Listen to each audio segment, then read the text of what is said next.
Two drunk unks. Welcome to the five.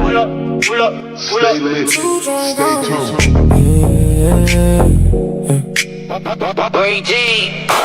OG Friday, the chef in the frame. Rip a step in, remember the name. Talk real life, what's going worldwide. News in the cut, let it slide in spite. From the block to the boardroom chat. Same two unks, but the facts they pack. Every headline get a fresh new spin. Come for the talk, then we lock you in. Coming up in the game, they don't play it safe. Reaching to the mic, got a heavy little weight. Current events, yeah, we keep that live. Say it with your chest when the topic arrive. Two drunk unks podcast. Two drunk unks podcast. OG Friday, Ripper on deck. Two drunk unks podcast. Worldwide talk, we break it down right. Two drunk unks.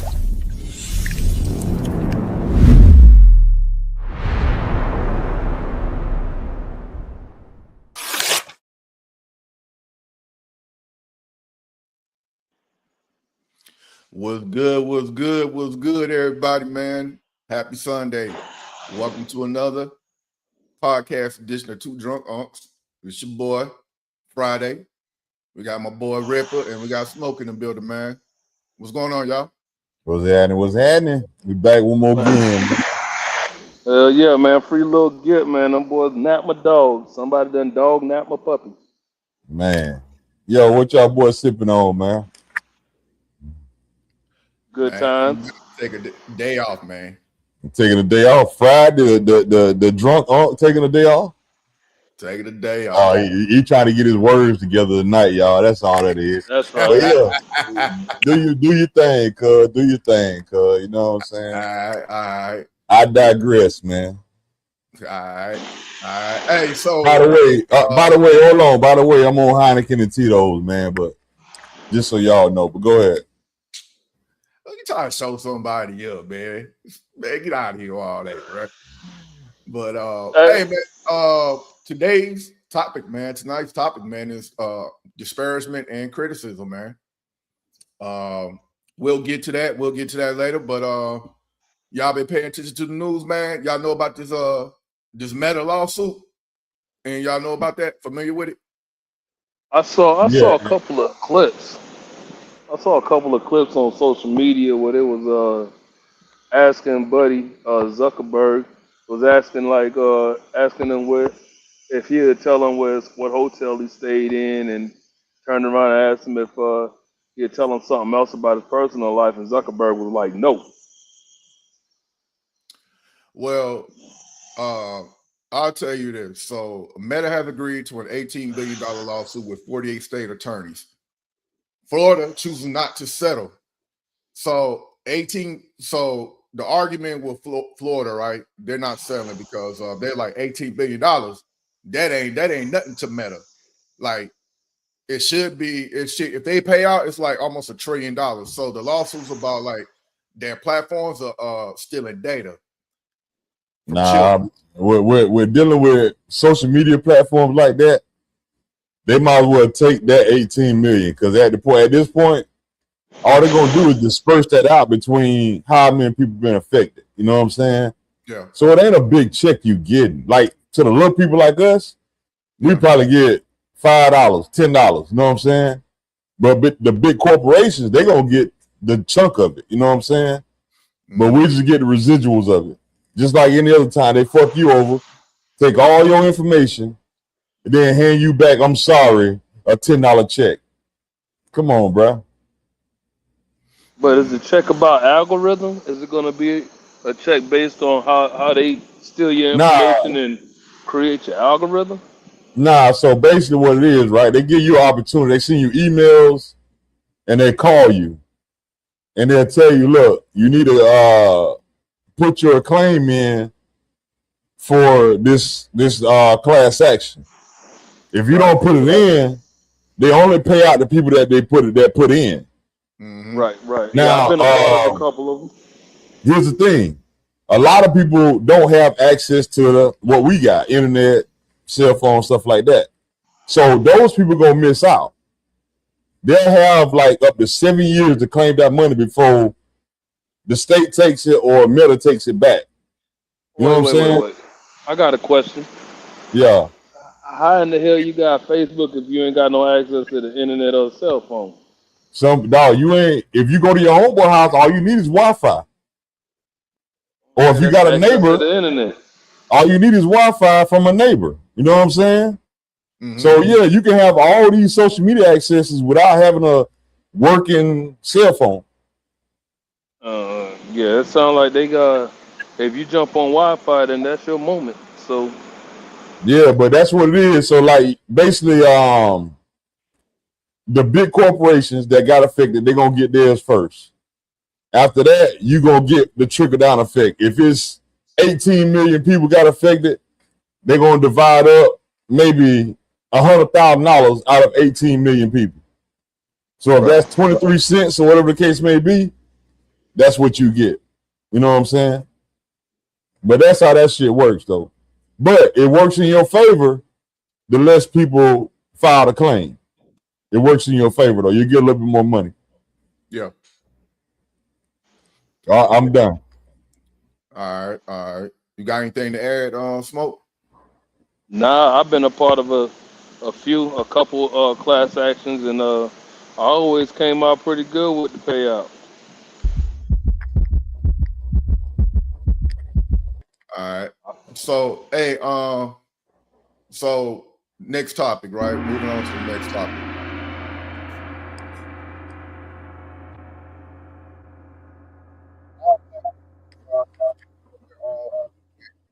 And not agree with the collective. Say it one more time, bro. Not all black men criticize when they form their own opinion, do not agree with the collective. That means everybody else. So, like, if you disagree with other black people, that means you get basically called names and all that stuff. Get called a sellout. I think you got a little video for this, right? Yeah, I got a video for it. Go ahead and play it. All right, let me go down here.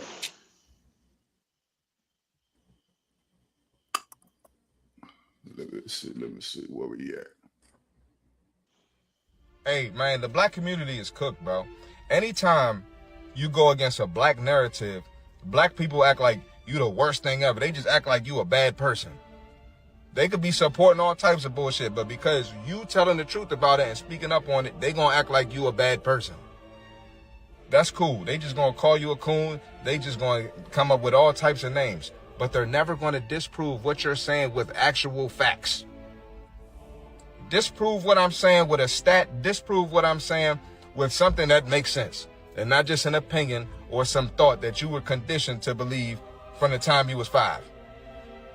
Really disprove what I'm saying. The moment they come at you with name calling, or they come at you with some bot NPC program response that they heard on Instagram or they heard on television, you know you won. You know you making sense. And it's black people who think with common sense. It's black people who have the same views you have. Go around them. Don't be around these NPCs and bots, because at the end of the day, they gonna wish the worst for you. And I don't got time to be around people like that. And I know plenty of people who disagree with me, and they cool. They still good people. We still could have a conversation about something else. You know what I'm saying? So just be mindful of that, because a lot of times, you know, you could get frustrated to the point where you still have your belief, but you gonna act like that's not your belief when you get around certain people, just so you could be accepted. That's some punk shit. That's some bitch ass shit. Don't do that. Stand on your 10 toes. Stand on your 10 toes. Nah, you said what you said and you believe what you believe. Don't let them make you feel some type of way. Especially black men do this a lot. Black men be scared to tell the truth because they want shorty. They try and get her buns. No, that's not gonna work. Get you a shorty who's rocking with what you believe in. They out there. You know what I'm saying? So, but that's it, man. Black community, don't sit here and be a fake black. Don't be the real black you because you worried about people judging you, man. What y'all think about that, man? I think he's accurate. Again, he's speaking on an opinionated topic. You know what I mean? That cooning thing now is according to what topic he on. You know what I mean? That cooning thing, I get it. I get it to a certain extent. Like, i.e., not supporting Trump or supporting Trump. Yeah, you cooning if you support him, and you're not cooning if you know what I mean. You're not cooning if you don't support him. But you know what I mean? For me, like I support some of the shit he do, and I don't support some of the shit he do. So I like to stay in my own damn lane. If somebody don't agree with me, fuck them. Me personally, That's bro, I feel like this right here, man. Do not sit here and get around a crowd of people that's telling you to speak freely. Basically, you're in America. You should be able to speak freely no matter what, right? But don't get around a crowd of people that's telling you to speak freely. Now you turn around and be like, I don't want to stir up nothing, so I'm gonna just be quiet. Don't be that type of person. If you're that type of person that's like this dude saying, you don't want to go with the collective. All I'm saying is, dog, at all times, stand on business at all times. Don't flip flop. Don't go back and forth saying, hey, I agree with you on this, but nah, dog. Your views is your views. You don't never have to agree with what I got going on. Stand on business of how you feel. That's all I'm saying.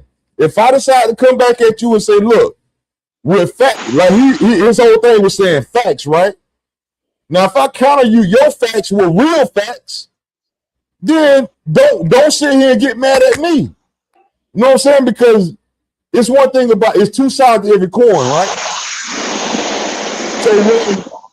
So when your side of the coin is facing the ground, you looking at my side of the coin facing up like it's fucked up. Nah, facts is facts, dog. We need to we as a black community, we need to be able to have a healthy debate.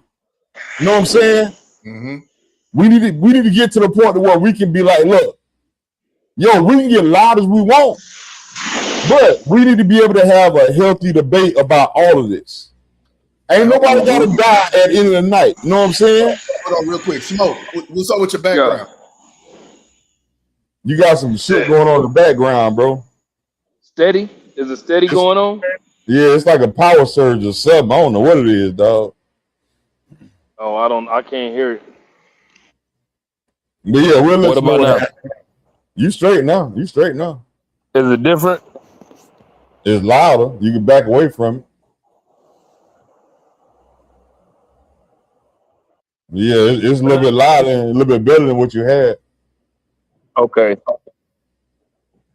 Yeah, I But just yeah, turned the head. Okay. Go ahead, Rip. Keep cooking. But yeah, that's my thing, man. Like, look, we can have a healthy debate at the end of the night. Nobody got to die. Nobody got to fight. Know what I'm saying? Use your damn words. Get past this elementary stage of life of pulling out the fist and guns and stuff. Use your words. Dog, at the end of the day, dog, you can sit here and solve a lot more and live to see the next day if you knew how to speak. Educate yourself a little bit better. You know what I'm saying? GED, library, go there. You know what I'm saying? Educate yourself a little better so when somebody say one of them big words you don't know about, they're not insulting you. They just using a word you ain't heard before. That's all it is. They call that TI. Don't TI me to death. You know what I'm saying? That's all it is, dog.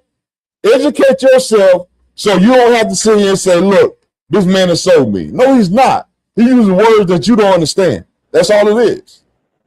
But that's all I got, man. Move on, bro. Do your thing, man. Go Smoke. What you got on that? Well, hey, a lot of times, the facts that be coming out, we throwing facts at different folk opinion. You know what I mean? Like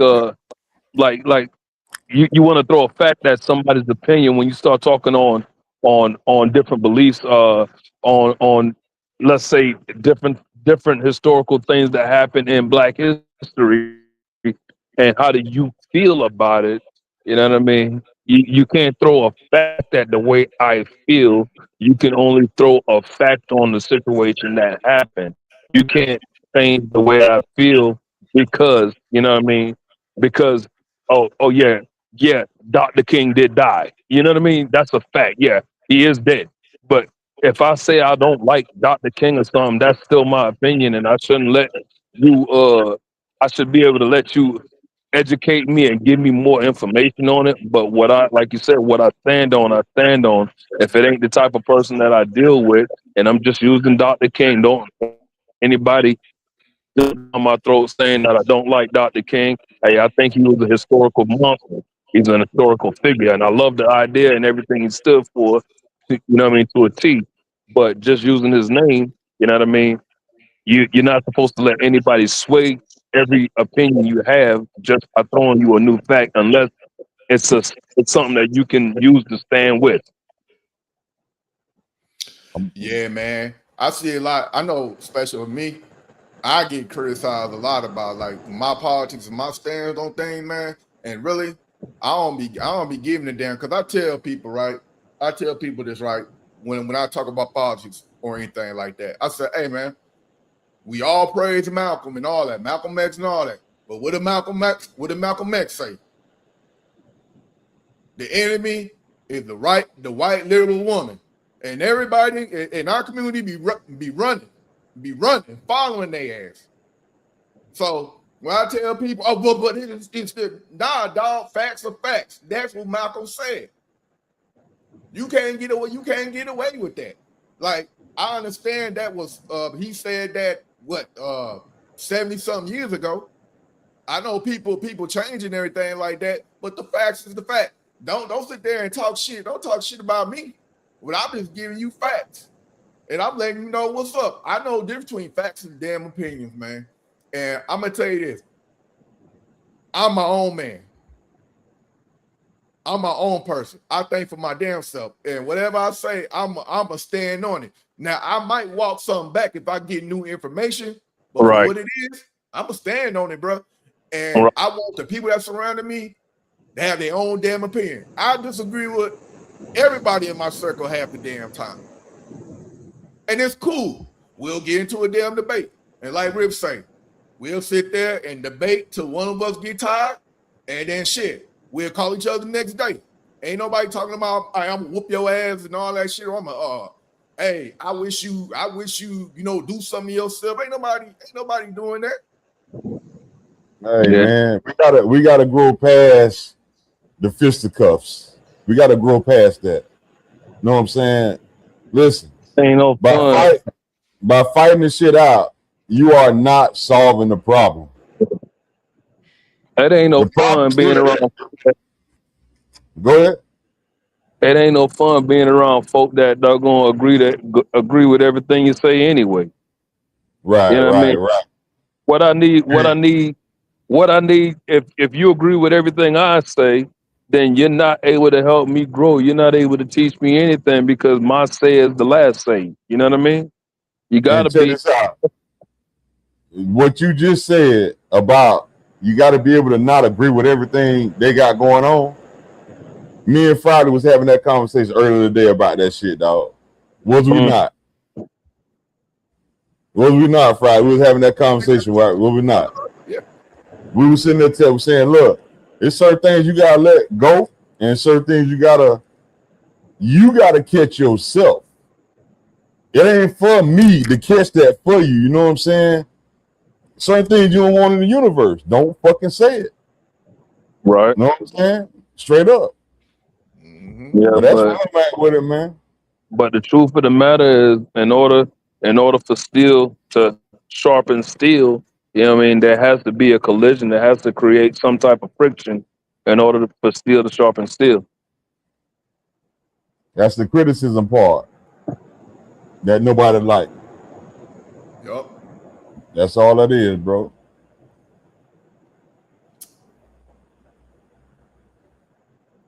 We got an awkward pause. What's going on, Friday?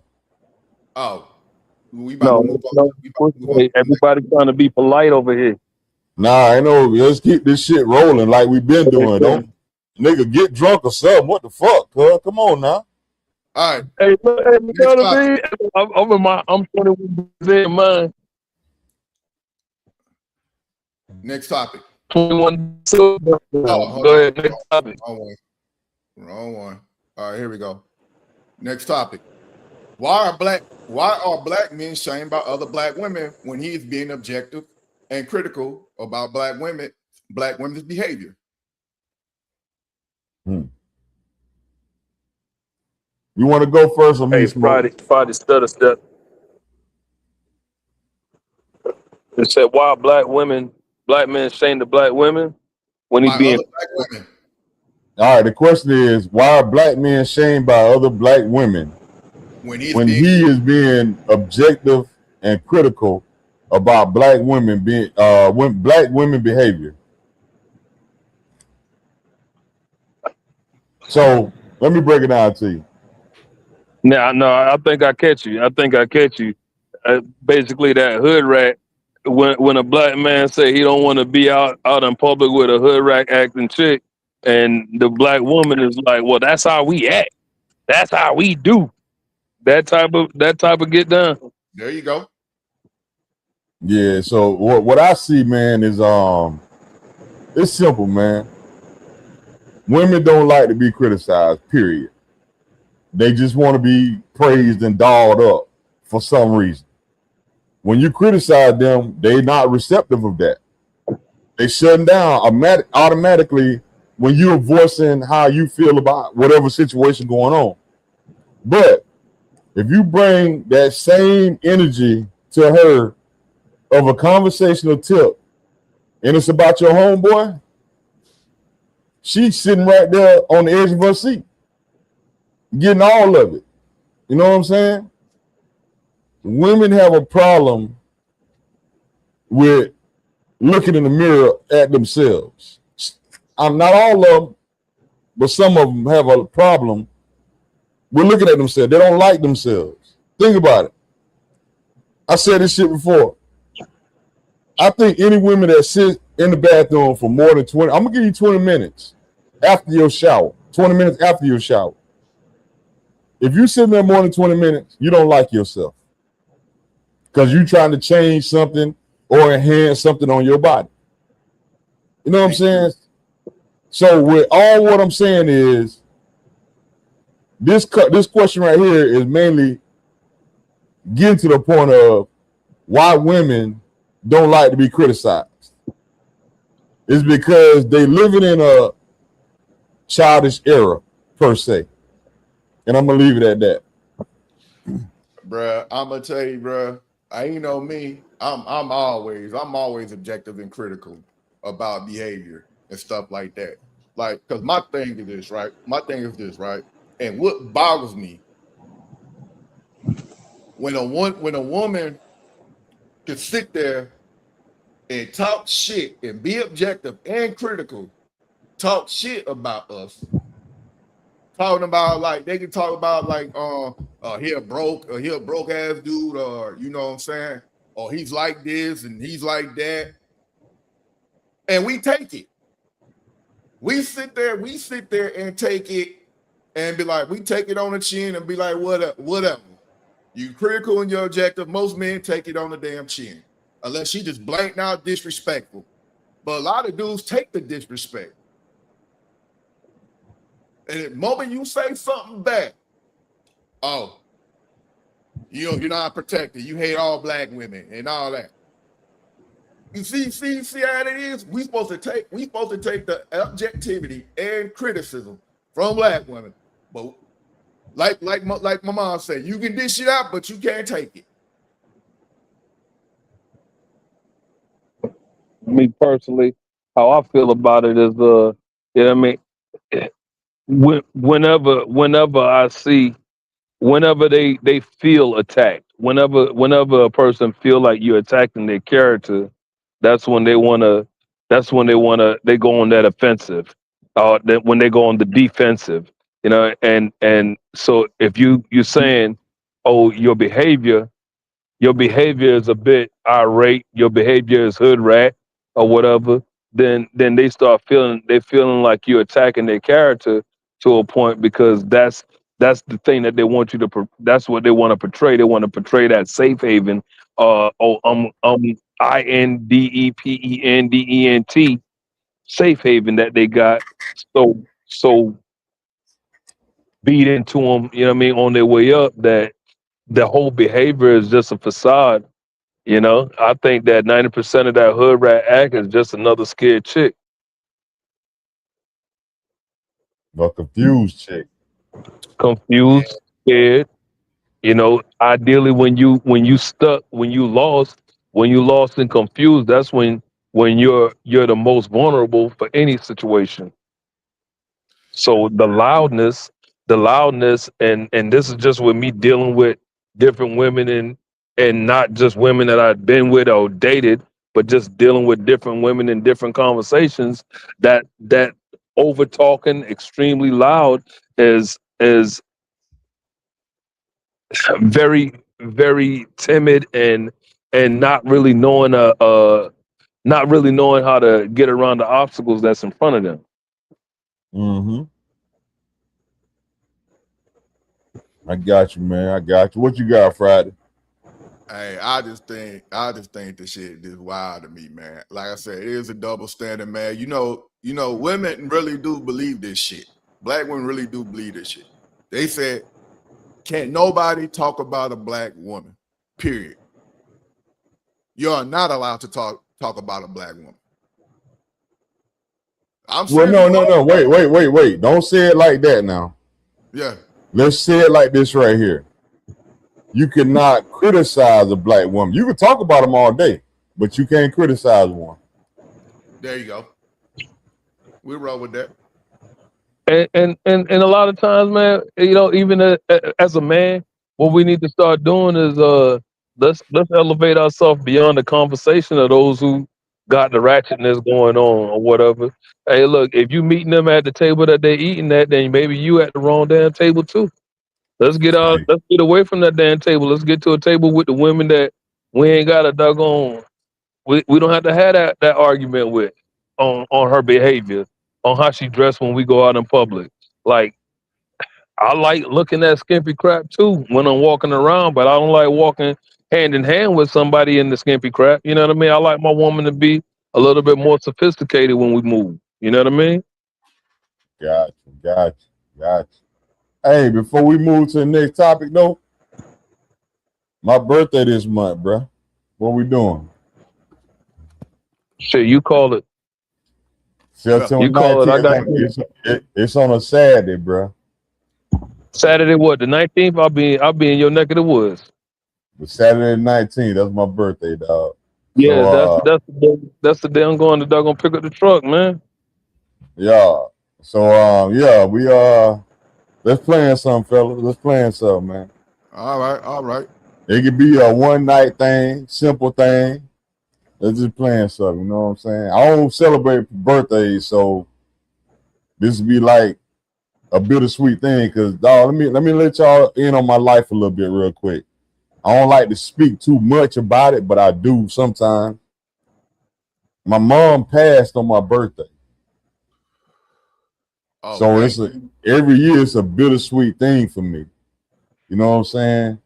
I get older, get close to the grave. At the same time, I gotta remember that my mom died that day. So if I get emotional that day, it's because of that. Other than that, I try to make the best of it, man. You know what I'm saying? But I tell you this though, you know what I mean? So it's perspective. It's perspective, and I'm not trying to even lean in on how you feel on your birthday. You know what I mean? Happy early birthday or whatever. I know it's coming, and I know it's a bittersweet moment for you. So don't let me harp too heavy. But it's perspective, and if you learn to adjust your perspective on even your mom passing, to the point where you take that day to give thanks for the moments you had, you know what I mean, with her, you know what I mean, and change your perspective, you can still be happy on your day.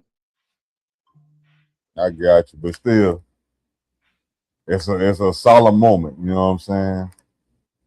Other than that, you know, I ain't want to drop the mood down on the show, but you know, go ahead. All right, No, you Gucci, bro. You we Gucci. about to roll into sports. When I lost my pops in 09, let me just spill this. Go ahead. Let me just spill this before you go into it though. But when I lost my pop in 09, by the house that, and you know I was in the midst of the gutter. But the one thing that I do, you know what I mean, on a day-to-day breaking basis up a little bit, that Smoke. keep me Smoke. from traveling on up a that little lonely bit, dog. road. Yeah. Okay. How about now? The one thing I do to stop me from going down that lonely road every day is I celebrate every lesson that I get from my old man, every lesson that I got, and I use that and I keep applying that thing so that whenever I do get to that point when I'm thinking about him, you know what I mean, I got another reason to celebrate, you dig? And I just keep on celebrating the time and the knowledge instead of doggone harping on the loss. I'm with y'all. I appreciate that, dog. Yeah, it's a hard day, man. But shoot, man, we gonna try to keep you in good spirits, my brother. Yeah. We're gonna keep it upbeat, man. Let's do it. All right. So sports, man. So I got a clip. So y'all seen the new Drewski skit, right? I heard about it. The CTE skit. Yeah. So I'm gonna go ahead and play it real quick. And yeah, we go ahead and play that real quick. From going, well, maybe this guy can do it, to know he can do it. 19 in this. Oh, my goodness. Helmet's out, ball's out, and a penalty flag comes flying in. Helmet-to-helmet hits are just part of tackling. Just watch the way he goes to the ground. He doesn't move. That does it, folks. Not sure if Ray Price will remember this. Concussions like that tend to stay with you far into the postseason. This nigga try to angle me in. Fuck you, boy. Hey, take some of that horse speed, boy. Yes, sir. Breaking news, this just in. A gold Ferrari is heading southbound on I-85. Former running back Ray Price shows no signs of stopping anytime soon as he leads police on a chase of over 10 miles. CTE what, nigga? They try to say I'm crazy, boy. Tell the boy come get me.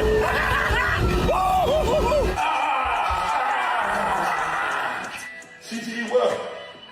And I got shot. Sold my shit up. All praise to the Most High. All praise to the Most High. Fuck you! Bitch! I just want to talk. I just want to talk, man. No, get away from my door. Leo! Fuck! I swear to God, I just want to talk. What the fuck are you doing? Open this fucking door. Get my shit. Get my shit. All right. So NFL players are highly upset about this skit.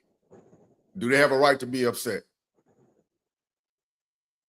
I mean, it can go both ways with it, man. Like, a lot of them are dealing with this.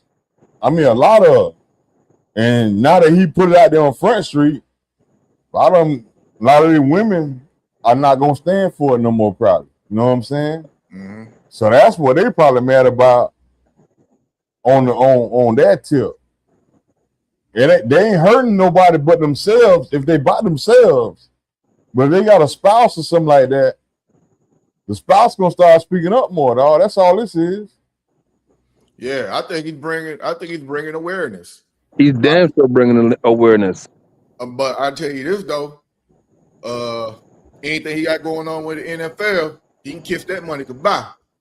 But it shouldn't though. You know, and I don't feel like it should. I think that, and I don't want to be hella critical because I don't too much watch the whole Drewski get down.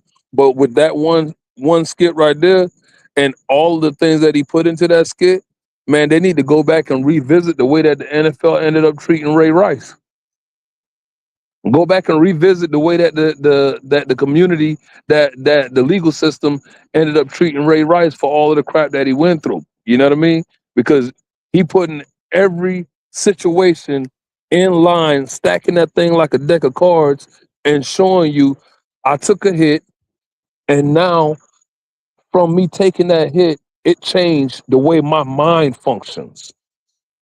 You know what I mean? So I'm running down the street, 100 miles an hour, thinking that it's cool, to standing in the corner, tripping out, you know what I mean, to kicking the door in so I can talk to my wife, end up knocking her out. You know, all of that stuff is casualties of a hit that he took to entertain the world in a system, in a gladiator sport. You know what I mean?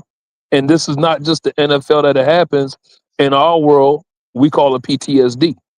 In their Yeah. world, they'll call it CTE. Yeah.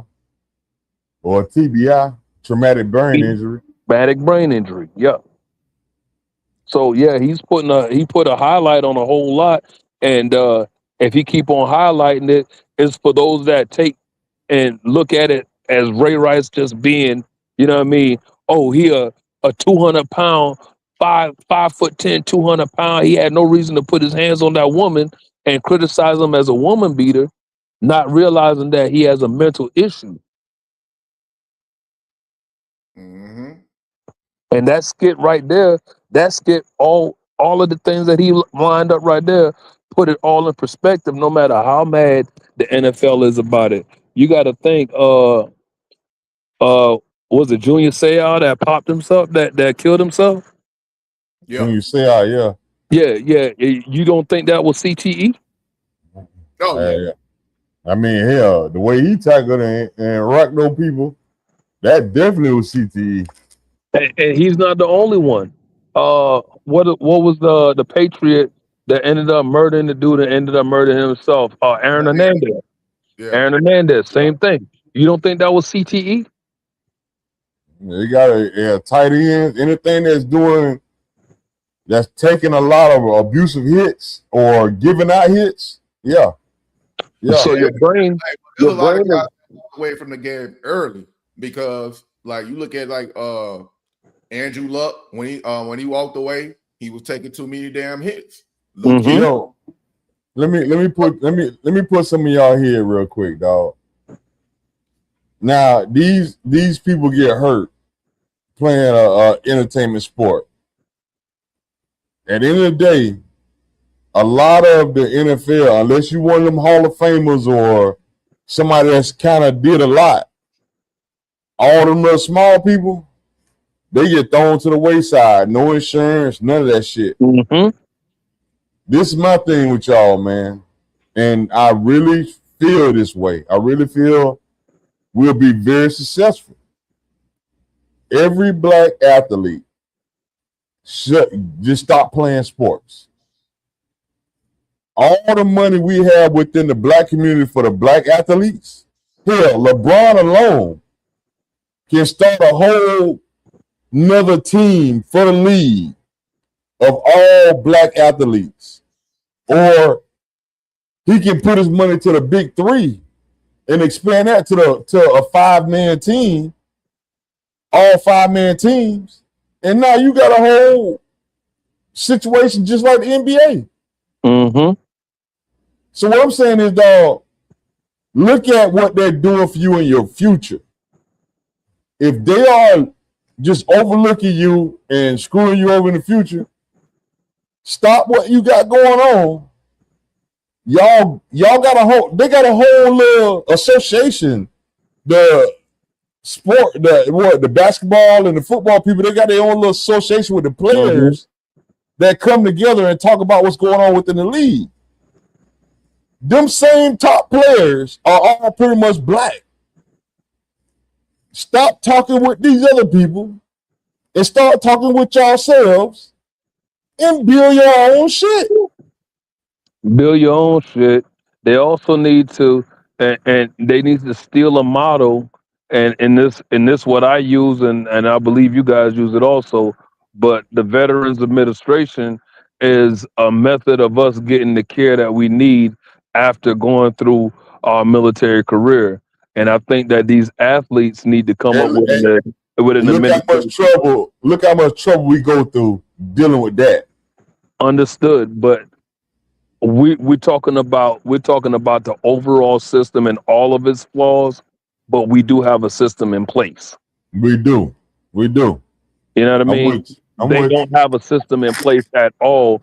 So the same athlete that's running around and catching this ball for $10 million, you know what I mean, a season, or $4 million a season, ends up broke with nothing coming in. So that $4 million, even though they're getting that $4 million, a stipend of that $4 million should be put into an administration, so that even at that point when they can't do it no more, they can come back, and that the part of their salary needs to be pushed into a product that allowed them to maintain a lifestyle after they're washed up and not a gladiator for the humans' amusement, for the people's amusement, you know, in every sport. And I think that it should be something collective. All of these sports guys that's out there, hell, even golf. Tiger Woods out there, I don't know what he hit his head on, but the dude can't swing a golf club when he see a pretty woman no more.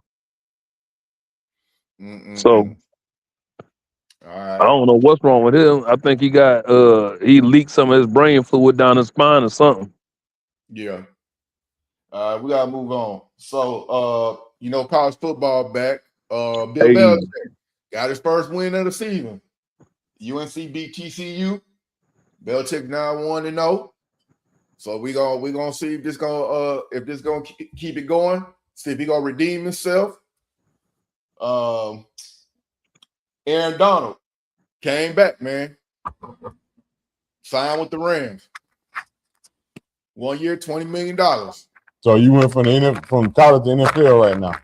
No, Aaron Donald, he walked away. So after they won that Super Bowl, so basically, he retired 2 years ago. He was 10 years in, retired and everything like that. Oh, I'm saying you went from college to the NFL right away like that. Well, he just talking sports in general. Okay, I'm just saying you went from college. Belichick, yeah, he went from NFL to college. No, I'm saying you switched from college to NFL. That's what I'm asking.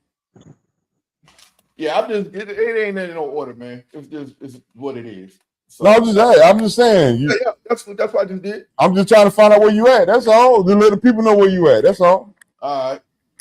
So that's the news in the NFL. And OBJ, he made the team. He's back with the Giants. Nice. All right. Deshaun Watson starting over Shedeur Sanders. Deshaun Watson got the damn job. Shedeur should be starting. So Deshaun, he is the starter. Shedeur need a trade, bro. But that's another story. Go ahead. All right. Y'all heard about Enes Kanter Freedom. You heard about this dude. Go ahead and put a video up. Yeah, I'm gonna pull the video up. So he got banned from the WNBA games. Right. Because he wanted to identify. NBA player was ejected from a WNBA game after a verbal altercation with one of the players. Enes Kanter Freedom was booted from the stadium after exchanging words with Chicago Sky guard Natasha Cloud from the sidelines. Freedom has been a leading voice in the debate over whether trans women should be allowed to play in the league. He recently made headlines for saying that he would declare himself for the WNBA draft in protest. This kind of all started, frankly, when the Fever star Sophie Cunningham gave an interview to ESPN. She said, biological men should be kept out of women's locker rooms, which has kind of become a rallying cry on sort of the anti-trans side of this debate. And then that led to Enes Kanter Freedom, as well as Royce White, both former NBA players, saying they were going to declare for the WNBA draft, which obviously drew a lot of criticism. Enes Kanter then kind of took that stance in person and showed up at this game last night. Natasha Cloud, who's been very kind of vocal in her support of trans people, got into an argument with him. Once Kanter stepped on the sideline toward the court, he was always going to be ejected, and that's what happened. What y'all think about that? I think he pulling a Drewski without being Drewski. Listen, ain't no laws against men joining women's sports. Ain't no laws against that. So, shit, Smoke, you want to be a basketball player? You got me twisted, boy. Hey, look, I don't put on a skirt for nobody. Yeah, you put on shorts. I don't put on a wig for nobody. You ain't putting on that. Hey, look, I ain't putting on nothing that doggone. I don't need to play with a bunch of girls. Else we playing basketball at a pickup stadium. If it's a league full of women, then let them run the game, man. All you gotta do is say I'm a girl. That's all you gotta do. Yeah, not Peter. They don't work. They don't work like that with me. Well, okay, look at it like this. All you gotta say is I'm a lesbian. I don't know what happened. I am a doggone woman, a woman loving So you're a lesbian. You're a lesbian. Nah, I'm a doggone man. I'm a boy. I'm just saying. I'm a boy. I'm saying for you to go make $1 million a year. A ripper, I'm a boy. Listen, to make $1 million a year, they say, look, all you gotta say is I'm a lesbian. I'm a boy. Hey, $1 million a year ain't even worth that to me. I'm just saying. Listen, that's what I'm saying though, Smoke. All you got to say when somebody say, what's your preference? You say I'm a lesbian. Now, what that means, you a boy, you saying you're a lesbian, that means you are a straight male. Nah, bro. Something about the word lesbian put a quiff between my leg, and I ain't got one. I'm just saying, it's only. Hey, but check this out. How about this right here? It's only for that male. It's only for that male. How about you declare and let me borrow something then? Hey, I don't think I'd do it. Well, wait, nah, you a lesbian. No, I'm trying to entice you. I'm trying to entice you. Say you was a lesbian. No, I'm just saying, I'm enticing you. You was a lesbian, you a boy, and you like women. You was a lesbian, and you just got to do it for the meal. No. I'm enticing you.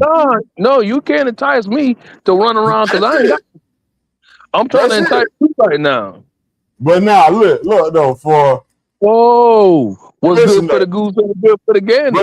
But listen though, real talk. Let's be real for about 2 seconds. If they told me, I need you to join the Women NBA, and all I need you to do is say you're a lesbian, you ain't gay enough. You ain't on that boy on boy stuff. You know what I'm saying? They want you to play, and all you gotta do is say you a woman. I mean, you love women. That's all you gotta say. Lesbian love women. So, yeah, I'm with that. Give me that meal. Go ahead. I'm just saying though. Man, I'm gonna tell you like this right here, man. How you consider fucked up? You said how to what? How is it considered effed up in your eyes when you are still doing the same thing you do in life? Nah, bro. Screwing women. Hey, listen, you might well go and play with dog babies too while you're at it. No, that shit, dog. You understand, bro? Think about the studs, right? The studs, they women, they love women. They love women, right? Huh? They're not in the NBA. A lot of studs in the NBA. No, a bunch of bitch ass dudes in the NBA, but it ain't no studs in the NBA. No, it's a bunch of studs in the NBA, bro. Yeah, there's a bunch of bitch ass dudes in the NBA, but it ain't no studs. Smoke. You got to get out your box and do research, bro. Right. It is more women on women relationships in the women NBA than in the community, dog. WNBA. Bro, they're dating each other. They're on teams dating each other. I'm telling you, bro. You just understand, dog. They are women on women action in the NBA, in the women's NBA. A lot of them are. If you don't see that, that's because you just don't want to see it. That's the only problem. 70% of the women in the WNBA are lesbian. Come on, what's your rebuttal? You just want to be different at this point now. Who's that? Who, me? Yeah, I'm just saying, what's your rebuttal? You want to be different now. On me, I have no reason to run around and play patty cake with a bunch of girls. You still don't get what I'm saying, Smoke. He ain't. I done said it 5 different ways, Smoke. You not get what I'm saying. You are still married to your wife, but to make $1 million, they want you to just say, I'm a lesbian. What's the problem? Because you know what? I ain't got to say nothing outside of what I believe in. And I don't believe that I'm no damn lesbian, so ain't no need of me even going there with it. You ain't getting it, dog. You ain't getting it, dog. Let's move on, bro. Let's move on. Hey, look, my South Carolina. Huh? My South We Carolina. got it, smoke. We got it, smoke. We got it. We got it. We got it. We got it, smoke. We got it. All right. Hey, we moving got on. So I got a video for this right here. Are we choosing chemistry over compatibility? Let's go. Wait. You say what? Are we choosing chemistry over compatibility? Yeah. Wait a minute now. Wait, wait, dog. Chemistry over compatibility. Yeah. That is chemistry, dog. It's different, bro. So chemistry is chemistry. Okay. Break it down. Break it down where the difference at. Break it down for me. All right. So with chemistry, it's the looks. It's what you bringing to the table. All that shit. Compatibility is that ain't chemistry, dog. That ain't chemistry. Right. Here we go. That is not chemistry, bro. Right. Here we go. Chemistry can make you feel chosen, but compatibility determines whether you're kept. Chemistry is the pull. It's the tension. It's the eye contact.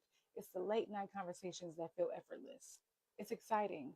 It's validating. It feels kind of magnetic. But compatibility, it is a little quieter. It's shared values, similar lifestyle rhythm. No, we can't hear this shit, bro. Consistency asks. We can't hear it, man. Feel something? Compatibility, though. Compatibility asks. So we can't hear that video, bro. All right. So, but what I was saying though, chemistry, by what you said earlier, is not chemistry. Chemistry is you say y'all in the same room, and all of a sudden y'all just vibing. Everything is linking up, like just y'all conversation, your mannerisms, your movements, you're looking at each other. That's chemistry. What did you say the other word was? Let me make sure. Pheromones is chemistry. Compatibility is different. That's data. That's you asking her questions, stuff like that. Figuring out what's going on, what's gonna work. That's compatibility. Chemistry, how you just said it before you went into that video? No, bro. So no. So looks ain't got nothing to do with that. Ain't got nothing to do with chemistry, dog. None. That's called attraction. When you first see a person, dog, it ain't got nothing to do with chemistry or compatibility. What it has to do with is attraction. And that's gonna be one of my shows, dog. I'm just letting you know. But when you first see that woman, when your eyes, whether she look at you or you, both y'all looking at each other, that is attraction. From attraction comes information, informative. From attraction to informative. When y'all start talking, hey, yo, some of the shit going on nowadays, when y'all finally get close to each other, it's say, look, let's go to the hotel. That's a lot of the conversation now in 2026. Straight, let's go to the hotel. But it's attraction, then information, like you getting it out of each other, and then the romance come. But dog, you are not compatible or have any chemistry with anybody you first meet. That's an oxymoron statement, dog. Sometimes. So pheromones is a part of chemistry, bro. And that's not chemistry. That's not chemistry. That's attraction. That's attraction. No. So you got just cause smoke. Just because it sounds like it's science, don't mean it's science, dog. Sometimes there is a a scent, and you can call it whatever you want to call it, but if something about a person is It's familiar, attraction. It's that attraction. is, Dog, okay, you well, saying the same thing I'm saying. You saying the same thing I'm saying. The first time you meet somebody, whether it's smell or sight, that is attraction. That's all it is.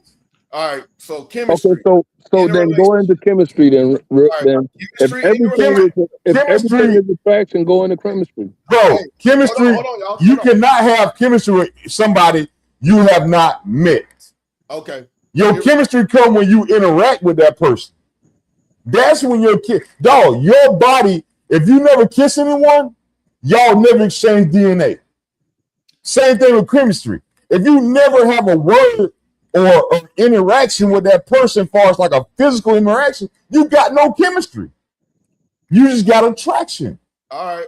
So chemistry in a relationship is the powerful, natural, and often invisible emotional, mental, and physical connection that draws two people together. Attraction. Attraction. Here we go. All what you said is attraction. Look up the word attraction. Look up the word attraction. Look up the word attraction. All right, let me go with this, and then I'll go with attraction. All right, so chemistry versus compatibility. Chemistry is the fiery, exhilarating spark and magnetic pull you feel towards someone. Compatibility is the stable, comfortable foundation built on shared life goals, values, and similar conflict styles. That's somebody motherfucking damn. That ain't my definition. That's somebody verbiage of putting that in place, bro. This is AI, man. This is what AI. I'm just saying. That's just AI putting that in place. Check this out. Which one you using? Which AI you using? Google AI. All right. You don't chat GPT, they'll say something totally different, bro. Totally different. The simplest. So for the question, we looking at the different styles of, you know what I mean, getting with somebody or being together, right? It's three phases, dog. That's what I'm trying to tell y'all. It's three phases of getting with somebody.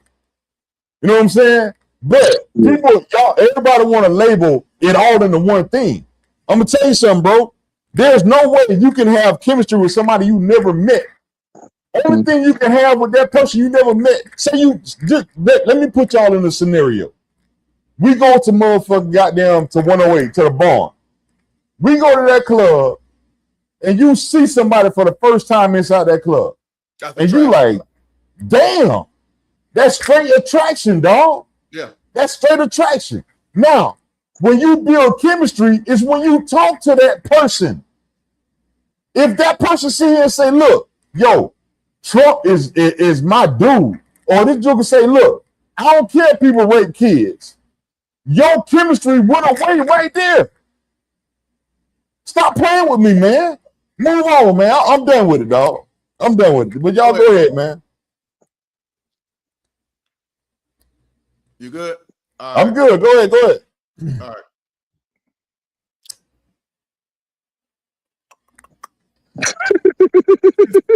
Hey, listen. Hey, you can't. Hey, I'm gonna tell you flat out. All right, here we go. Go ahead.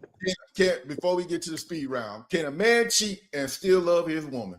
Yes. Yes. Yes. Hell yeah. 100% yes. And 100% yes. Is it possible for a man to genuinely love a woman and still cheat on her? Yes, that is possible. And one of the biggest mistakes a lot of women make is assuming that because their man cheats on them, he doesn't love them. See, love does not automatically produce good character. Because love is just a feeling, but character is a choice. And that choice is deliberate.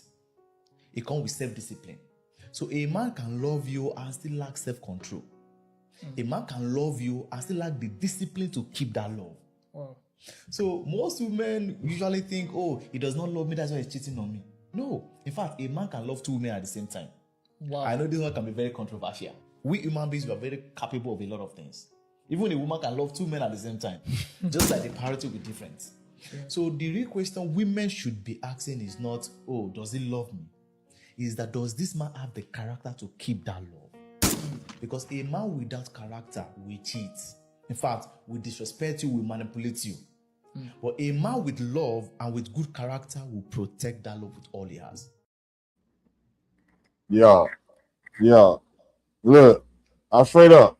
Before anybody says something, I'm telling you right now, a man can have 5, 10 women, but still love the man. You know what I'm saying? A man can have 5, 10 women and love every last one of them. A woman can have 5, 10 men and love every last one of them. No, a woman can only love one man at a time, dog. Man, that's bullshit. That's bullshit. A woman can, dog, physically, dog, and a woman will tell you, Smoke, if you ask your old lady, she'll tell you at that time, she for woman can only physically love one person, but they can deal with a whole lot of them. Bruh. But they will only have emotion for that one person. Hey, I can tell you flat out that what you saying right now is a hellified pushed opinion. Okay, I'm with it, dog. I'm with it. Okay, and I'm gonna break it to you like this right here. Cause love is a thing. You know what I mean? That is pretty much a made up fucking feeling. It's but made up ass. But let me ask you something. Do you have stronger feelings for one person over the other? Are your feelings stronger for that one person over the other? Say you got two bras, right? No, you've been dealing with them for a whole lot of years. You got two. Are you telling me you love both of them equally? You can love them in different ways, and see, that's what we call moving the goalposts. Nah, that's what we call moving the goalposts. And you know what, Rip? Everything with you is a move of the goalpost, bro. Oh, listen, man. Everything is not moving the goalpost. Just because my answer don't fit your description of love. I'm gonna give you the goalpost. You gotta let me get my answer out. I'm saying I'm gonna give you what you just said. I'm gonna give you that. I'm gonna give you what you said. How can you give it to me and you haven't even heard what I was gonna say? Wait. I'm gonna give it to me and you haven't heard what I was gonna say. But I'm saying I'm giving it to you what you came out with. You said yes. But what I'm saying is you loving these women for what they do. Or what they capable of doing. No. You can't love them equally, bro. No. You can't do that. You can't do that. But you can't love anybody equally, homie. Like you can't even love your kids. You can't even love your kids equally. You went right back to what I just said in the beginning. You said someone's gonna have more than the other one. Someone's gonna get more of your loving than the other one. No, it doesn't have That's to what be I said in the beginning. It doesn't have to be that way. Love is not something that you can split like time. I'm just saying, bro. Listen. Love is not something that you can split like time. What you give to somebody is theirs, homie. It's not something that you can split in half. Bro, you gotta look at it like this right here. If as men, say where you lay your head is where your wife is. I'm just saying, for instance. But you got one or two outside doing your thing with. What that's saying everything is, I'm gonna deal with y'all, but at the end of the day, I love this one more. Man, that's the shallowest shit that you can spew out your mouth, bro. Right or wrong, Friday. Get in here, Friday. Get in here. That's the shallow as hell. Look, bro, let me tell you something, right? You can love your wife more than anything. She might be bad in bed. That's just one thing. You might go out and go get it from somebody. All right, she cool, and I got my side piece. Hey, I'm keeping my side piece because she satisfies me more in bed. I'm using that side piece to fulfill something that my wife is. So both of y'all are saying the same thing I'm saying. You love this one more than that one. No, bro. Don't put me in the box. Keep me on the Smoke. You said the same thing he said. Bro, no, you heard the same thing. You heard the same thing. I didn't get to say what I was gonna say. So you can what I said. Okay, this is what I'm gonna do. I'm gonna say this real quick. Both of y'all, at the end of the day, are saying exactly what I'm saying. But Friday, get Smoke 2 minutes. Go ahead, Smoke. When you start talking love, you know what I mean? Just like, okay, let's talk kids, your kids in general, not your kids, but No. Don't bring kids in this. This is woman on woman. We talking about no. Oh, time out. Time out, Smoke. Time out, Smoke. Time out. Stop moving the goalposts. We talking about the woman and the man. It ain't no goal. Don't bring no kids in this. Bro. It ain't no goal. Don't bring no kids in this. Don't bring the kids in it then. Let's talk about a single man with No. That's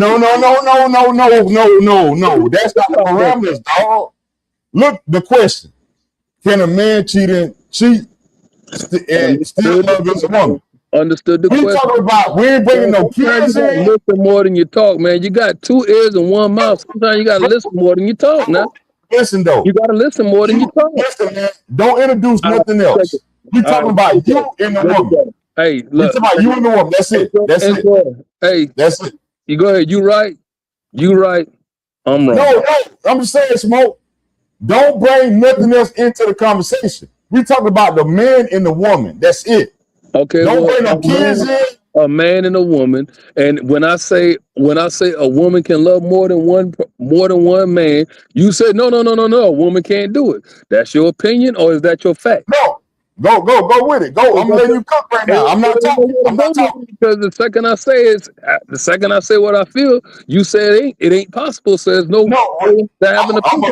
I'm gonna rebut after you finish, but go. Hey, go. You already own it. It, bro.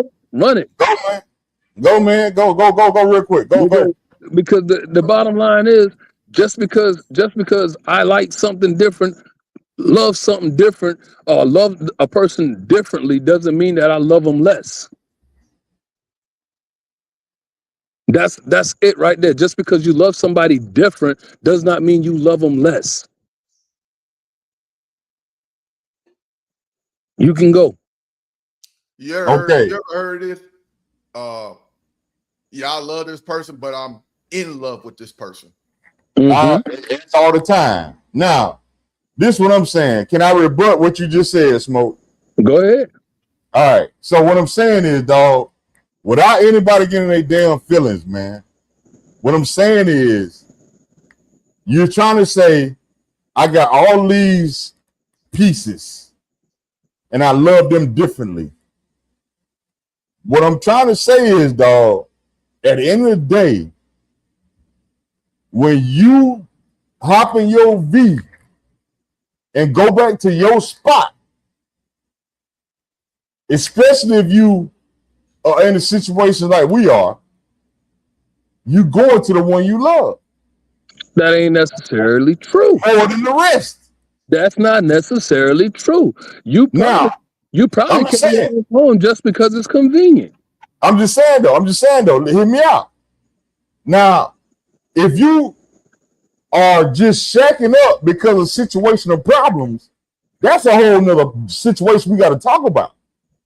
But what I'm saying is, dog, if you didn't love that person at any day that you drive it to, after you done been with all these other ones, you cut that motherfucker off. You know what I'm saying? You chill with the ones you respect. I think you won too many Tito's in the game right now. Nah, man. Smoke, come on, man. Tito's in the game, because I'm gonna tell you flat out. Let's go ahead. It's a plenty of going home to a situation they can't stand. Let me ask one more question. Friday. Yeah. Out of what me and Smoke just talked about, where you at on either side? I'm with you, Rick. Touche. Now we're gonna leave it be. I truly believe I like when a woman loves a man, it's an emotional connection. That's why I believe one woman can only love one man at a time. She can deal with a whole bunch of them. All of them. She can deal with all of them. But she is not gonna love nobody else. Yeah. That's all I'm saying. Straight up. But go ahead, bro. Where we at? Where we at with it? Speed round, my guy. Wait, before we hit that, Smoke. Anything? Anything, Smoke? No, I'm good. All right, speed round, bro. Now, before we get into this one, this will be changed to keep it or kill it. We're gonna change the speed round name to keep it or kill it for the remainder of the shows. So just letting y'all know. But keep it or kill it. Speed round. Damn, I'm tripping already. Speed round. Friday night. Would you rather home or the club? I'm home. I'm home. I'm home.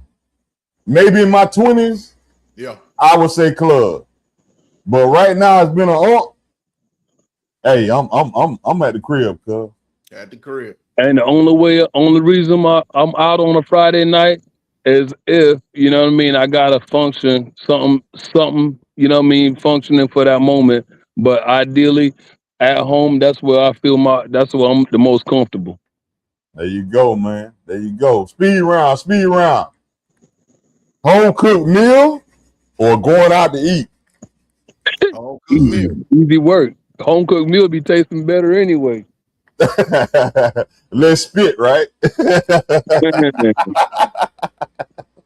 Hey, I'm all day for if the old lady say, look, I ain't cooking shit, I'll jump right in there and cook. You know what I'm saying? I ain't got no problem with that, dog. Home cooked meal all day, bro. Where you at with you already said it Friday? Yep, home cooked meal all day. Check it out. Shade tree mechanic or a big shop? Smoke. Shit. You already know. Hey, look, I go to the small shop. I'm a small shop. I'm a shade tree from the root, man. Shade tree, bro. Hey, if that motherfucker can do it, I'm gonna pay him, dog. Hey, look, if he can't smoke while he working on my joint, I don't need him touching it, bro. I need you to have a cigarette. If that cigarette can't hang on his lip, it's a wrap. If you can't smoke while you working on mine, dog, you gonna mess around and break my damn spark plug off inside. Hell yeah. But yeah, I'm with the shade tree mechanic, man. But check it out. Biggest scams at the biggest shops, at the big shops. What are they? We may describe big shops. So we talking about Smoke got a what? You got a 06? Mm-hmm. He take it to the Chevy dealership. Chevy dealership say, look, X amount, we talking about $4,000 worth of work. Now, how much of that is a scam? And what are the scams? The labor. Now, I got a 2025, right? I just had my oil change done at the shop. These jokers try to charge me for a cabin filter and an air filter for under the hood, $100 to change them. After I brought the part to them. Oh, yeah. After I brought the part to them, each one of them takes about 5 minutes to change, dog. That was on labor. They try to kill you on labor. Yep. Bro, I'm going to tell y'all something, man. We got to get more men involved in the women. Y'all got to rely on men to get y'all cars worked on, unless you work on cars. Because if my old lady would have went there and I wasn't there, she probably would have paid the $100 for them 2 filters. Mm-hmm. Just because, spur of the moment type shit. Hey, they take I already walked down Midas. For trying to run it You know what I mean? Try to run it on the Mrs. vehicle. You dig? Like I already had to go inside there and with me having a commercial account, that runs along with my personal business, you know what I mean? I know that the price markups are hellacious. Like sometimes the price markups is plus 51%. You know, an alternator will run you $75 and you get it by the time you purchase it or get it through a dealer, they run you $300 for it. You know what I mean? Plus for a cheap alternator. Yeah. yeah. So you know what I mean? Like, so I think that the biggest scam is what is it? Retail versus commercial, or retail versus wholesale is the biggest scam. Yeah, I got you, man. I got you on that. Yeah, I got you on that. But speed round. We got one more, man. Yo, movies or TV sitcom? Which one you rocking with? TV sitcoms. Yeah, where you at with it? I'm a sitcom type, but every once in a while a good movie do set it off because you don't got to be so vested into a good movie. It gives you a start to the finish and you can go on about your business. But I'm moving the goalpost a little bit on this one now. If you can only watch one type, movie or sitcom, the rest of your life, and it's unlimited, which one you choosing? I'm choosing sitcoms. I'm going run with my ADHD and I'm gonna go with a movie, bro, because I can get to the business, man. I'll stay too busy to sit around and watch TV all week. Well, look, me, if we at a point where the world is all fucked up, where I gotta watch TV all week long, I'm doing the sitcoms, bro. Yeah, but if you got a job and you trying to get this over with so you can get to something else, or you got something else that you can do, like maybe hop outside on the doggone truck and go for a ride or whatever, you ain't trying to binge watch all week. You did? Yo, I don't mind being left on a cliffhanger, dog. I don't mind it. That's why I'm a sitcom guy, dog. That's why movies come with a part 2, bro. Like, all right, we got one more. We got the main event coming up. We got the main event. Yo, so we about to get in this. This the last topic. We going with the disparagement and criticism. First, let me give you the definition of disparagement.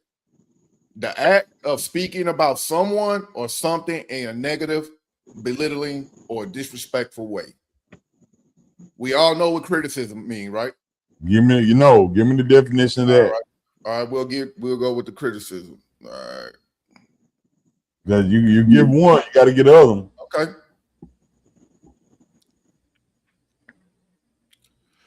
Criticism. The practice of analyzing, evaluating, or expressing disapproval of someone or something. Do you believe those two get intertwined together? No, that's pretty much the same thing. Read your definitions again.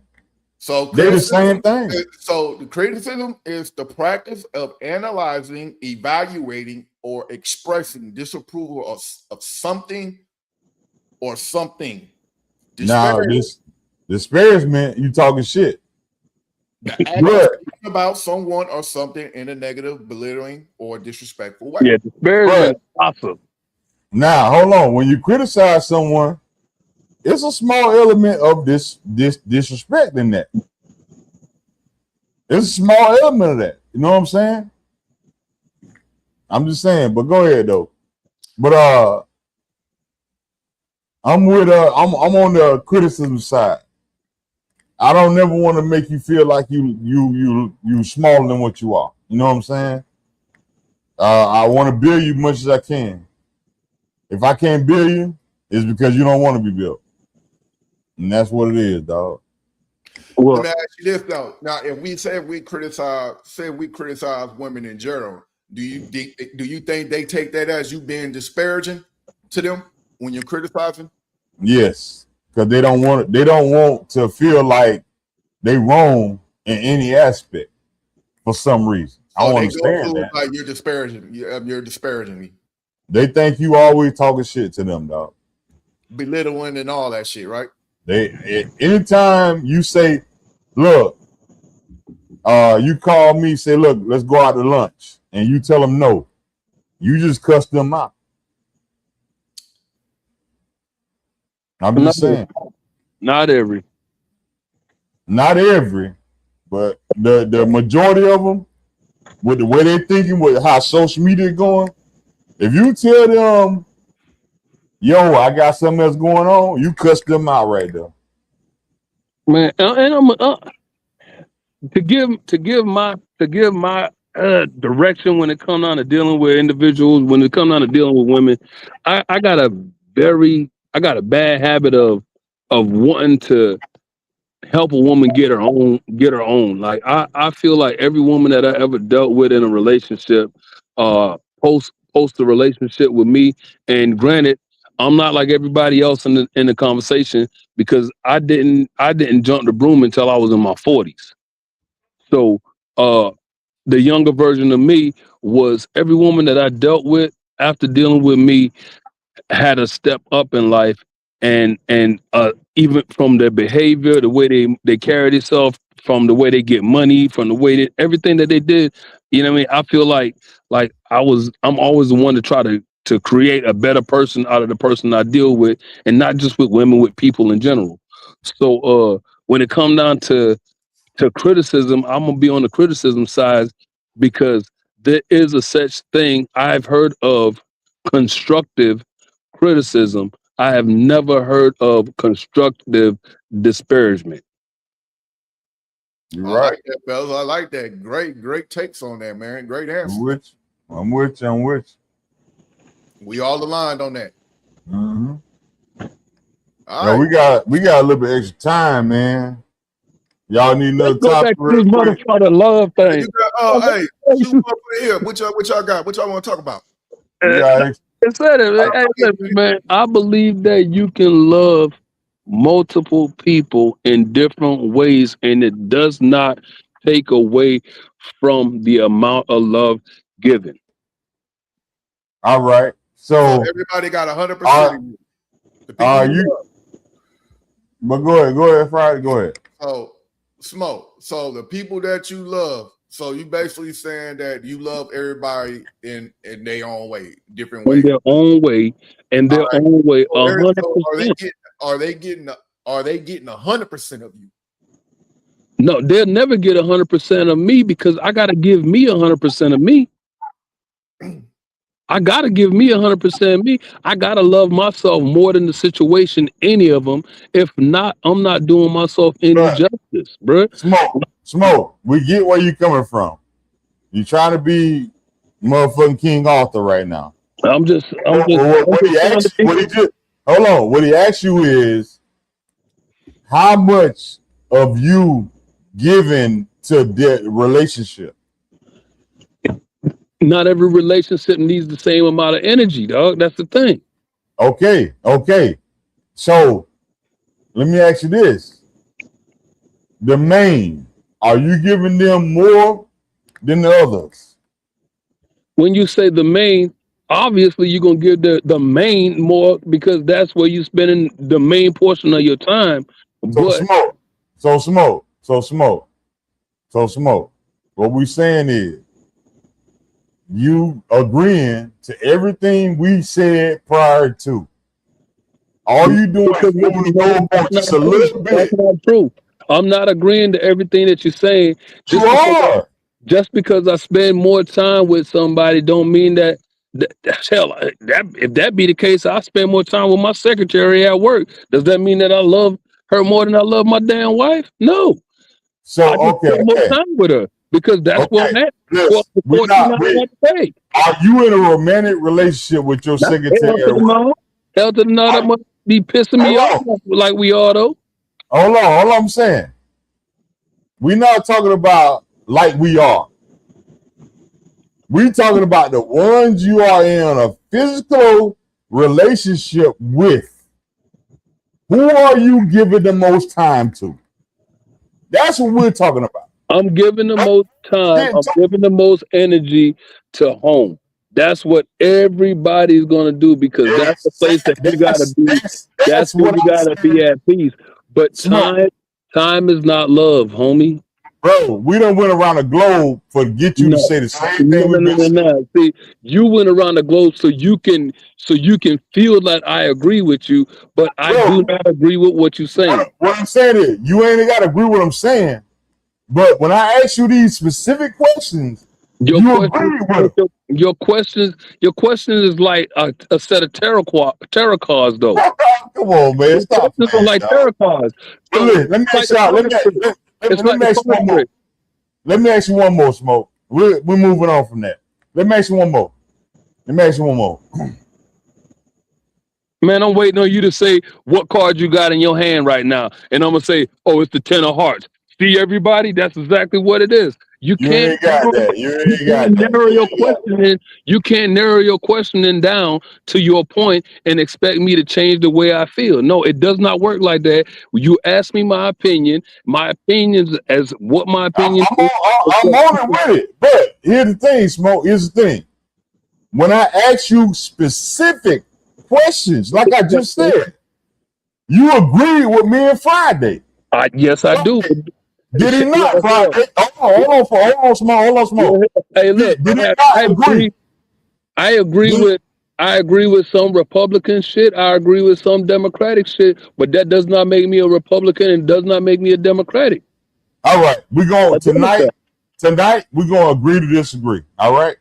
Hey, that'll be fine with me as well, just as long as you don't tell me that I rocked over on one side of the damn bed All on right. some bullshit.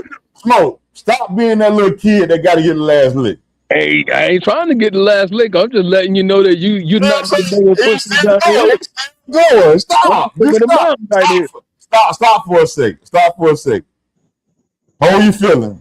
Hold your emotions. All right. Since we got a little more time, let me ask you this question right here. Men should not be looking to be in a good grace of a woman. The woman should be looking to be in the good grace of a man. I agree with that.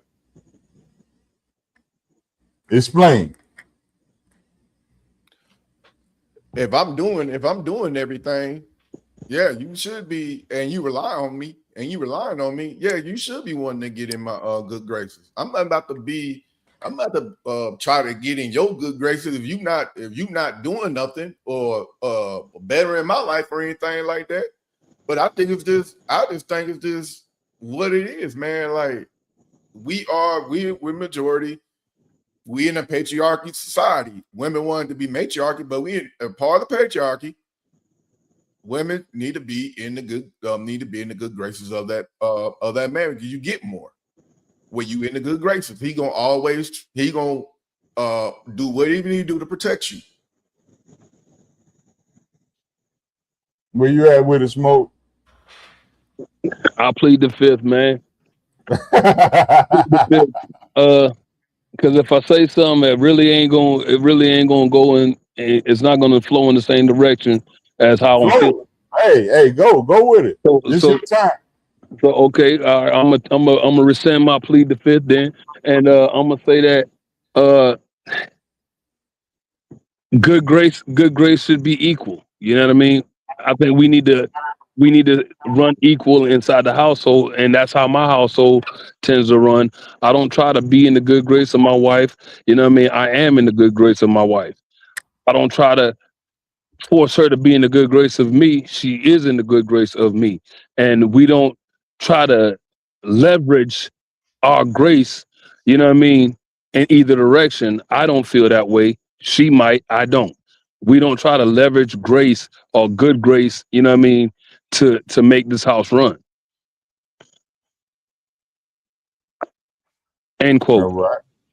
You are all right. So the way I feel about this situation, the topic, me women being in the good grace of men versus men in the good grace of women. It comes to the physical aspect of things, man. What you can do, what I can do. If you better at numbers, pay the bills. It's all in the same account. But if I'm better at physical shit, don't discourage me from doing what I do. You know what I'm saying? If all right, so the grace of it is all right. So like if the man, for like how Friday put it, right? If he's going out 60 hours, 80 hours a week, making ends meet, and the woman is primarily at the house, no income, that woman should be looking to have his good grace. Now, if both you are working, pause for a second. Wait, let me get it out. If both you are working, up, though, let's build a woman up, not just with the man 60 hours and the woman sitting on the couch. Let's build a woman's value back into that conversation. No, I'm gonna tell you something. If that man working 60 hours a week, 80 hours a week, she should be already keeping the house up, make sure the kids straight, the food ready. Think about it, that's the only obligations they got. But what if those 60 hours a week come home, you know what I mean? He come home and that savings account is growing with his 60 hours a week, and them kids are bringing home straight A's, and dinner is made, and this, that, and the other, and all of the highlights of what that means they living within that good grace, bro. And he gonna be in her that good grace. That's all it is. That's not just her living in the good grace, though. That's her. And just to raise children is a task, homie. Bro, let me tell you something, man. You raise something. no, fuck that. Fuck that.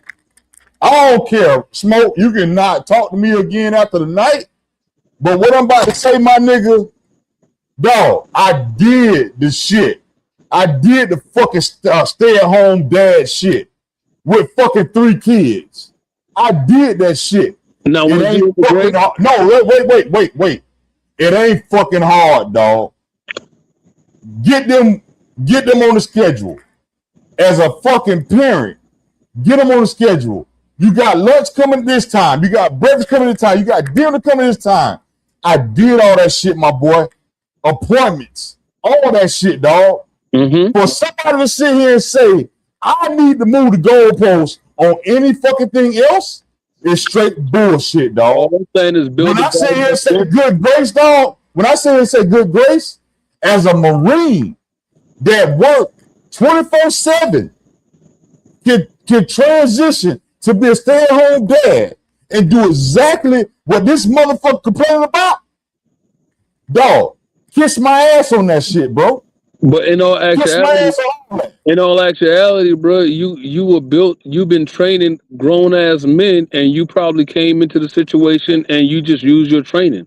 You use your training to navigate that situation. It ain't hard, you know more. It ain't hard for a woman to prioritize, just like they like to sit here and look at Reddit, TikTok, and all that bullshit about pin boards and all this shit like that.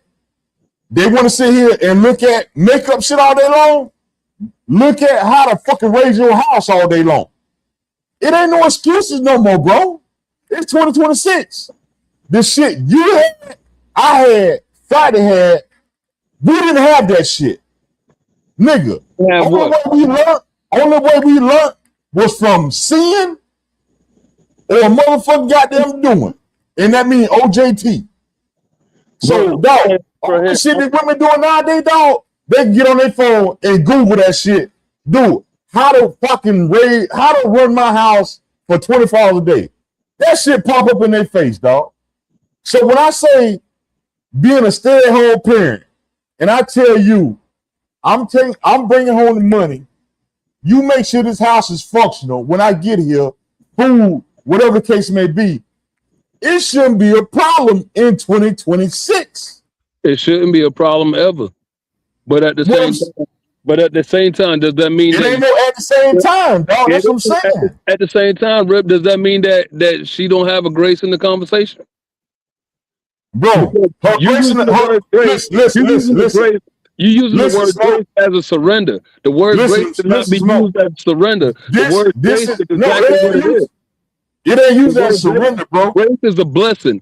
Should a man be a blessing to a woman, or should a woman be a blessing to a man? When you use the word grace, grace is a blessing. It's not a surrender. So you gotta make sure we're using the word properly. Maybe we're using let me put it to you in this context. Should a woman submit to a man, or should a man submit to a woman? Is the question that you ask. Let me put it to you in this context, because it seemed like no matter how I say it, you trying to find another way to fucking go around it. No. Let me put it to you in this context. Hold on.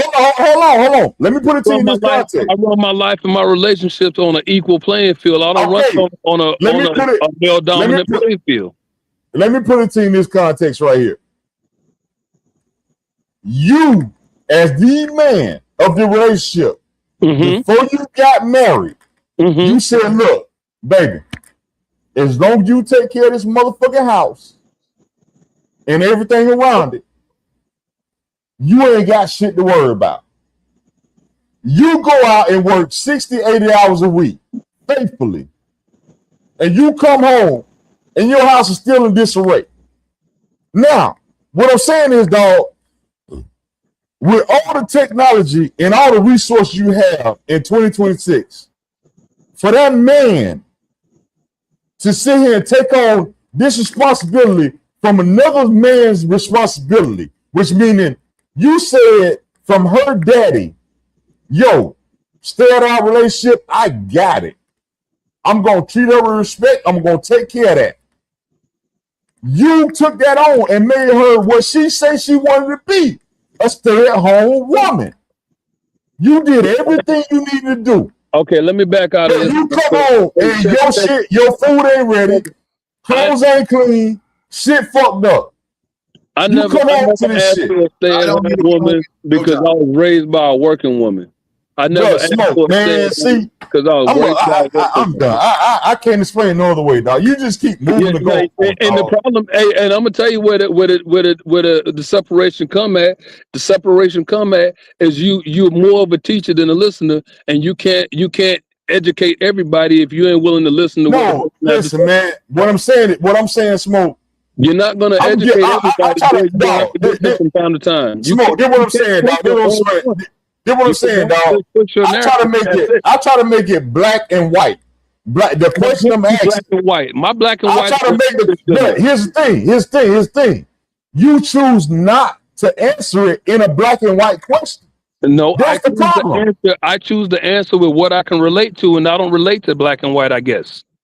That I guess so, bro. I guess so. I don't relate to black and white because in my house, we don't run who's dominant, who's not dominant. When it's a time for me to stand up and be the man of the house, I am the man of the house. If I can sit back and let my wife lead, I'll let my wife lead. So what you're saying is, you just said when it's a time. So what you saying is, wait. What you saying is, tell me what I'm saying. Damn, let me ask the question, dog. Go ahead, tell me what I'm saying. So what you saying is, she is the woman of the house at all times. That what you saying? Yeah, hell yeah. I ain't got no quiff. I ain't got no quiff. That's your problem, bro. And wait, Tell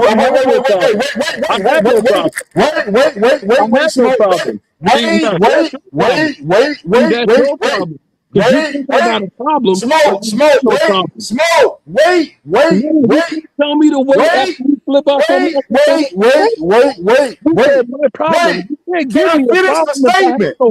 I finish the statement? Okay, well, retract that problem shit because Can I finish the statement? Oh, that's all I'm asking. Your statement is my problem. Can I finish the statement? Not if your statement is my problem. Well, we'll move on, dog. We'll move on. We'll move on. I'm just saying we'll move on because I'm saying, dog, this is the corrective criticism, or this is criticism. It ain't got to be corrective, but this is criticism. Tell me how to run my house. Go ahead. No, I'm not. No, I'm not telling you how to run your house. I'm not going to ever tell you that. Okay. I'm not going to ever tell you how to run your house your money, your situation. I'm not gonna ever tell you that. Because I tell you, what it sounds like to me is situations where sounds you like. exactly. It sounds like I have an ear the way that my Can't, ear dog. perceives the way my ear perceives the message that's coming out of your mouth is that you're not able to not be the lead in your household. You have to be the dominant person in your household constantly. I don't have to be dominant because I'm in a house with a positive leading person. Listen, sometimes I gotta know when to step back and let her take charge. Smoke, cool off a little bit. Nah, I'm not. Listen.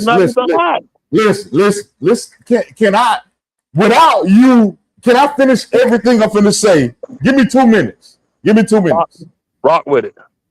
2 minutes. That's it. Before you interject. All right. This is what I'm saying. This is all I'm saying, bro. At any point in time, when somebody asks you who's in control of your house, you always have to say, I, as the man, am in control of my house. And this is what I'm saying. Everything a woman does is off emotions. No matter if it's a big money transaction or a car whatever it is, it's off an emotional instinct. Women are emotional. What I'm saying to you is, Smoke, and I'm not trying to tell you how to run anything. All I'm saying is, dog, that final say has to come from you. Now, if it's on the small shit like the hedges, the grass, she deals with that because that's her household. But what I'm saying, the final decision of that household you live in, the one you go home at the end of the night to, you as the man, especially if you bring in the majority of the income in, you have to have the final say so. If not, you have a household ran by the woman on an emotional level. That's all I am saying. Take it how you want to take it. Give me my rebuttal. I'm ready for it. Okay, now for me to give you your rebuttal, I'm gonna tell you this right here. First, you're basing your male dominance on being the number one breadwinner. So that means that you will not be able to fall into a household where she is the number one breadwinner because you don't know how to doggone reduce your male pride, your male ego to go into a situation where she's actually bringing home the bacon. You know what I mean? I'm the type of person that the amount of bacon that I bring home does not shrivel my nutsack. You know what I mean? If she making 200 grand a year and I'm only making 50, it's not going to make my balls no smaller. You dig? I can live inside that household and be comfortable and still make a man's decision. That's 1 point. 2, if you're not able to step back and understand that she is more versed in the subject or more versed in a situation than you are, and you got to make the last call, you're going to steer you and your whole household off a fucking cliff. Because you will not be able to accept the guidance from somebody that is more intelligent in a subject than you are, simply because she has a coochie. Okay. 3, slow your roll. Go. 3, go. 3. Go ahead. If you run your house equal base, then there is no teeter-totter for who can make the last decision. My wife can make the last decision. You know what? As the man of the house, I allow her to make a final decision as she allows me to make the final decision. Now, does she run it by me? Yeah, baby. Make a decision that you're happy with. See, this the shit I'm talking about, Smoke. This the bullshit I'm talking about, dog. This the bullshit I'm talking about. If I sit here and listen to you long enough, you're going to say exactly what I'm fucking saying. Nah, bruh. Yeah, dog, at the end of the day, dog, let me tell you something. Hold on, Smoke. Wait, dog, wait. At the end of the day, when something happens around that household, whether it's septic tank, whether it's motherfucking AC, whether it's roof, whether whatever it is. You want to know the truth? Call you and get your opinion on it. You want to know the truth? Come on, bro. Stop playing, man. She called and asked me because she know I know how to fix a lot of things, bro. Exactly, bro. It's dog. That's the whole thing. That does not. You have, if I'm not there, if I'm not there to give the pump went out before I got home. Roto-Rooter was sitting inside the damn yard, bro. She made the decision to make the call. Let me say it. Let me say it this way. Let me say it this way. Let me say it this way. Because maybe I came too abrasive the first way. No, maybe you can't hear Maybe you can't hear that. No. Let me say. No, wait. The one thing. Let me say this though. The one thing I hate between you and Friday, y'all love to tell me what the fuck I'm thinking. I hate that one shit. thing that me and Friday automatically telling me what I'm thinking. I'm finna give y'all a check. You told me what my problem was. Come on, man. Let me get it off. Let me get it off real quick. And I'm gonna let y'all get it off. Let me get it off. I'm sitting back eating this shit up because he already knows. He knows exactly how this story goes, man. Look. Let me get it off. Then I'm finna let you get it off. Then I'm gonna let Friday get it off. All right? We cool with that? Shoot with it, man. All right. So, Smoke, how long we known each other? 30, 20 years? Yeah, something like that. 25, 30 years? Yeah, something like that.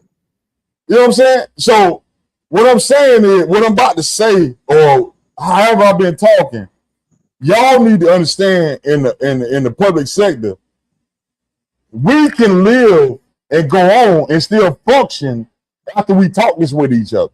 You understand? Oh yeah. I want y'all to understand that. I'm a motherfucker. Right. We still homeboys. You can get anything you want from me. I'll take the shirt off my back right now and give it to him. Understand? But this is what I'm about to say. As the man in the household, as the male figure in the household,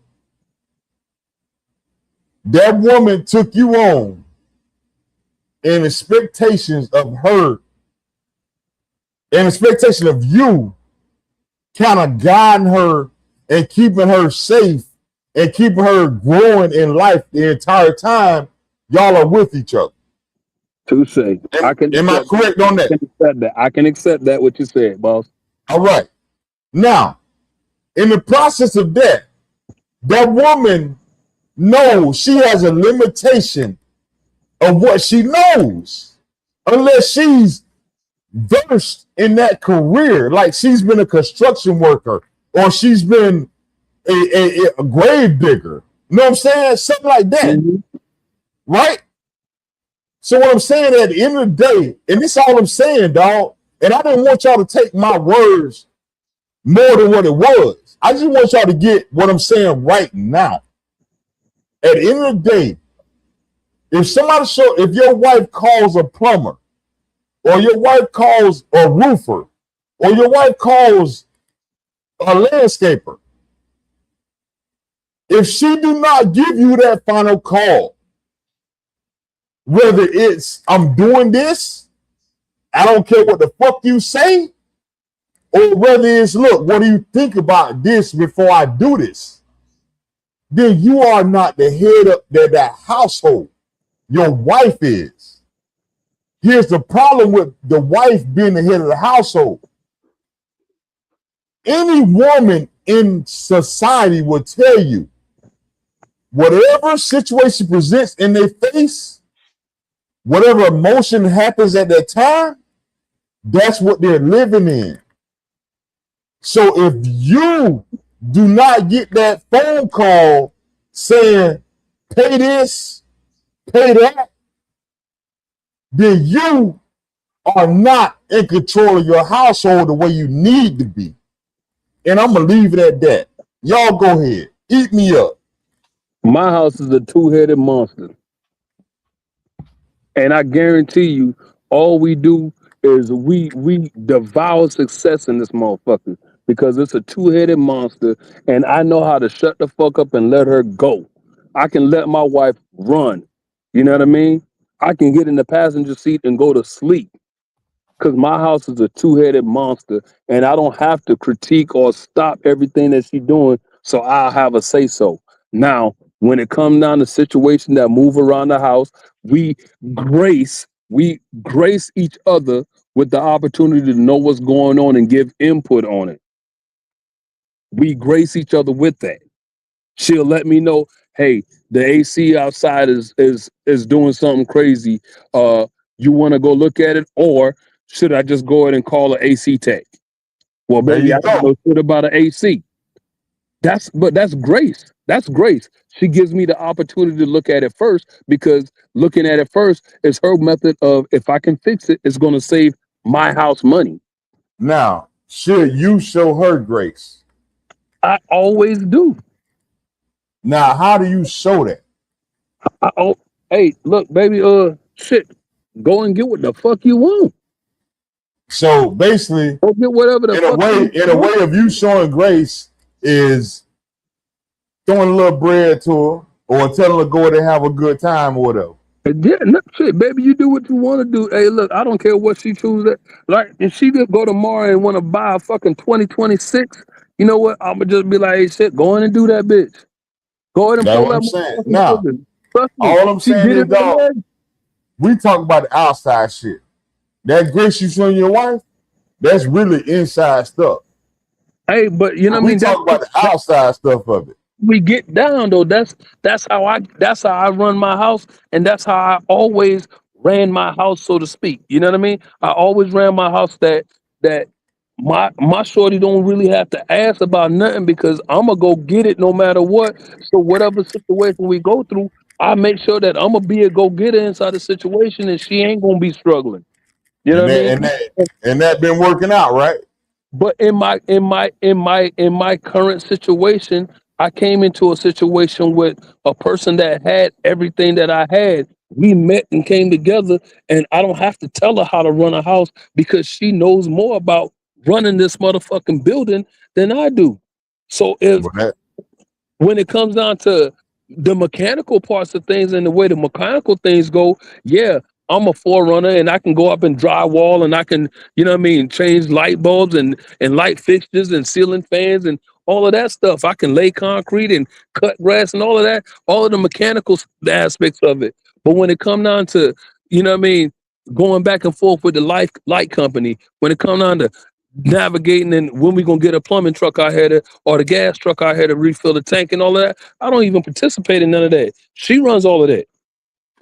All I what's do is up. make sure That's that the what's money up. is inside the account. I make sure that my portion, I ain't gonna say the money, I'm gonna make sure that my portion is in the account.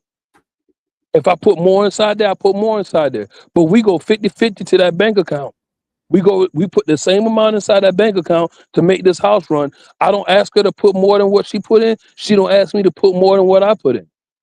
We go 50-50 straight down the middle inside the bill account. And once we see that bill account is where it's at. Everything gets paid out of that. Well, that's a partnership, bro. Like, that is a partnership. Yeah, it's a partnership, because at the end of the day, if she's putting money towards that household, whatever, equal share. Yeah. And I do things out of pocket. It's y'all shit together. I do things out of pocket, Friday. Yeah, and I'm just being honest. I do things out of my pocket. Some certain things I do out of my pocket. You know what I mean? Like if I take her truck and her truck sitting on a half a tank, I'm gonna fill that son of a bitch up. Oh well, But yeah. if I hop inside her truck, it's on full. I ain't gotta fill it up. You know what I mean? So basically, see, it's different. Like with me, I was paying 100% of everything. You don't pay. So if I pay 100% of everything run by me. I got the last word. I got the last word of everything. Now, if she's giving 50%, then we gonna have to discuss. We got to discuss and come to an agreement. Hey, and I'm gonna be honest with you. I ain't got time for all that. So I'll pay 100% of everything. I ain't got time. I don't need no. I picked me a motherfucking winner now. I ain't gonna never lie about that now. This motherfucker is a straight up winner. And she hustled twice. I get you. I ain't doing no fucking. I ain't about to do all that damn negotiating, man. I ain't about to do that. If I pay 100% and everything, ain't no. You could. I'll run my moves by you. and let you know what my intentions are, and I hear you out. Like my wife is my advisor. She advised me on some things, but at the end of the day, I got last and final say, and that's it. And even when I was, and this is just me and Rip, like you said, we know each other for 30 something years. I just pissed the whole Well, bottle. roughly 27 years, maybe we've been knowing each other, Rip. And you know, every situation that I've been in up until I decided to get married, you know what I mean? I pretty much had a house where I do whatever the hell I wanted to do, but the woman inside the house that I was staying with never really had to ask me for shit. Never really had to ask. She always had shit because the way I do things is the way that my mom taught me. My mom taught me, like, you know what I mean? A woman needs to have her own. You know what I mean? Even if y'all going out and you fronting the bill, she need to have cash in her pocket too. Yeah, so when I take my chick out, like, shit, hell, you gotta have something in your pocket too. If we get separated, you gotta make it home somehow. You know what I mean? Or if you wanted to open her leg and they're gonna spread it to the next cab driver. I don't care if my woman makes. I don't care if she makes her own money. I don't care. Like, if you want to go on a damn trip, if I say I don't really want to go and you really want me to go that bad, then you pay for the damn trip. Yeah, see, I ain't gotta ask that. All that other shit. Hey, I'm not paying for your upkeep. I pay everything. I'm not paying you. You go. Your money is your money for your damn upkeep. Well, I'm gonna send you. I'm gonna send y'all inside that group text some of the pictures of some of the shit, yo. Cause like I honestly like seen shit by just letting my woman, you know what I mean, lead in them situations that she lead in. I seen shit that I would have never just seen, you know what I mean? Because I was able to sit back and let her do her fucking thing, and because I let her do her thing, I was able to experience some shit that I would have never experienced. But it takes a different breed of man. It takes a different breed of man to check pride at the door and come inside that motherfucker and let a person use that mind that they got on their head. It takes a different breed of man to do that shit. And that's why I always say that I'm a different breed than a lot of the motherfuckers you come across, because I don't put my testicles in front of the conversation. But me having final and last say, it's not me devaluing her. But that's you having a choice though. Everybody got that final say, because if your wife decide to say, well, you know what I mean, hey, well, you said that when I ain't with it, and she up and bounced on your ass, you know what I mean, then that's her final say. I'm the motherfucking leader. You know what I mean? Ain't no negotiation. I'm the leader. I'm gonna bear, I'm gonna protect, I'm gonna provide, and I'm gonna bear the brunt of everything. Yeah, no, I take the fall. I'm putting that all up. I'm putting everything in this family on my shoulders. I'll take the fall. I'll take the fall when the family fall. That's on me. But when the family grow, we share that win. Hey, can I stir the pot? Shoot it. Yeah, man, come on, man. Can I stir the pot one more time? Just one more time. One more time. All right, check this out. Check this out. If you go to prison, should you just say, look, I wanted to go and get the divorce and be like, look, live your life while I'm in prison? And we talking about if you going for like 25 to life. We ain't talking about 2 years, 3 years. We talking about 25 to life. If you go to prison, should you just let the old lady divorce her, let her live her life, or are you gonna make her goddamn try and stay with you while you in prison for all them years? Man, divorce me. Where y'all at? Where y'all at? Went to prison for? Divorce. That's according to what I went to. If I went to prison for protecting her honor, nah, baby, we in this together. You know what I mean? Hey, look, we in this together. If I went to prison by protecting her honor, a motherfucker done came out and socked my old lady in the mouth, and I couldn't stop beating him until he bled the hell out. Baby, we in this together. I ain't no, not yet. Go ahead, girl, just leave me. The hell with that. Shit, I need some cheddar on my books about this. I beat the nigga goals out. Yo, take that shit. Hey, Smoke, if you go to prison, your money come to your books every month. Hey, look, I don't care. Either way it go, I still want the money that we got. They're gonna put inside the pot because I bust his mouth out. Unfortunately, I ain't had enough discipline to stop. But if I'm out here running the streets, you know what I mean? If I'm out here running and gunning or whatever, and got into just a regular old willy nilly ass hit, and something that I did, and it's something that I ought to take on the, you know what I mean, take on the chin by myself. Yeah, I'll let her make the decision. You know what I mean, whether she gonna be with me or stay. But that's up to you. I'm not gonna force her away. But why wouldn't you just say, look, give me the divorce, live your life, I'm locked up? Why wouldn't you just say that? What if her loyalty is deeper than OU in prison? So you gonna tell her? We ain't talking about her loyalty. We talking about you. I'm talking about the person that's going to prison, male or female. If I get 25 to life, I'm trying to get out that motherfucker at 15. I'm just saying. Why you gonna drag her through that? I won't drag her. If she want to be there, That's what you doing? Nah, bro, that's not what I'm doing. What I'm gonna do? I'm gonna make you leave, bro. Make you leave, bro. I ain't got no girlfriend in prison. It don't matter. It don't matter if we gonna be it was pen your pals. fault.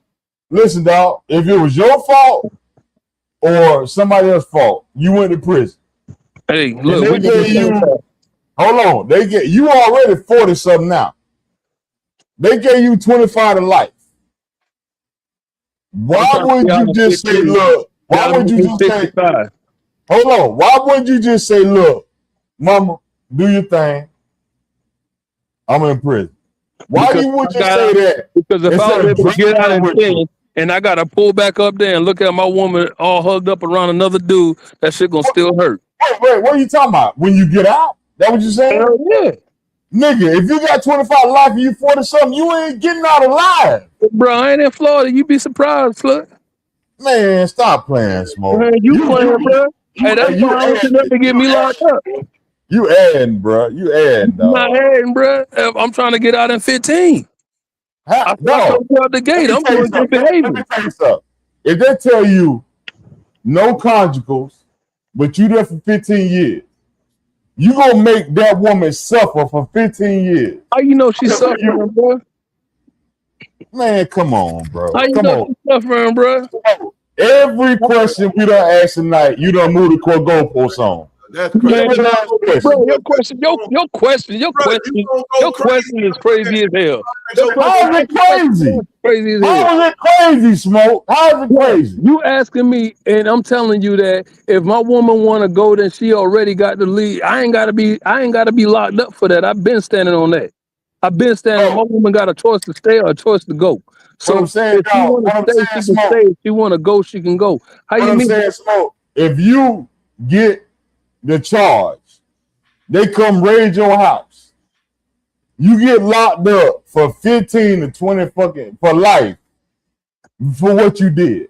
You not gonna tell that woman to go be free?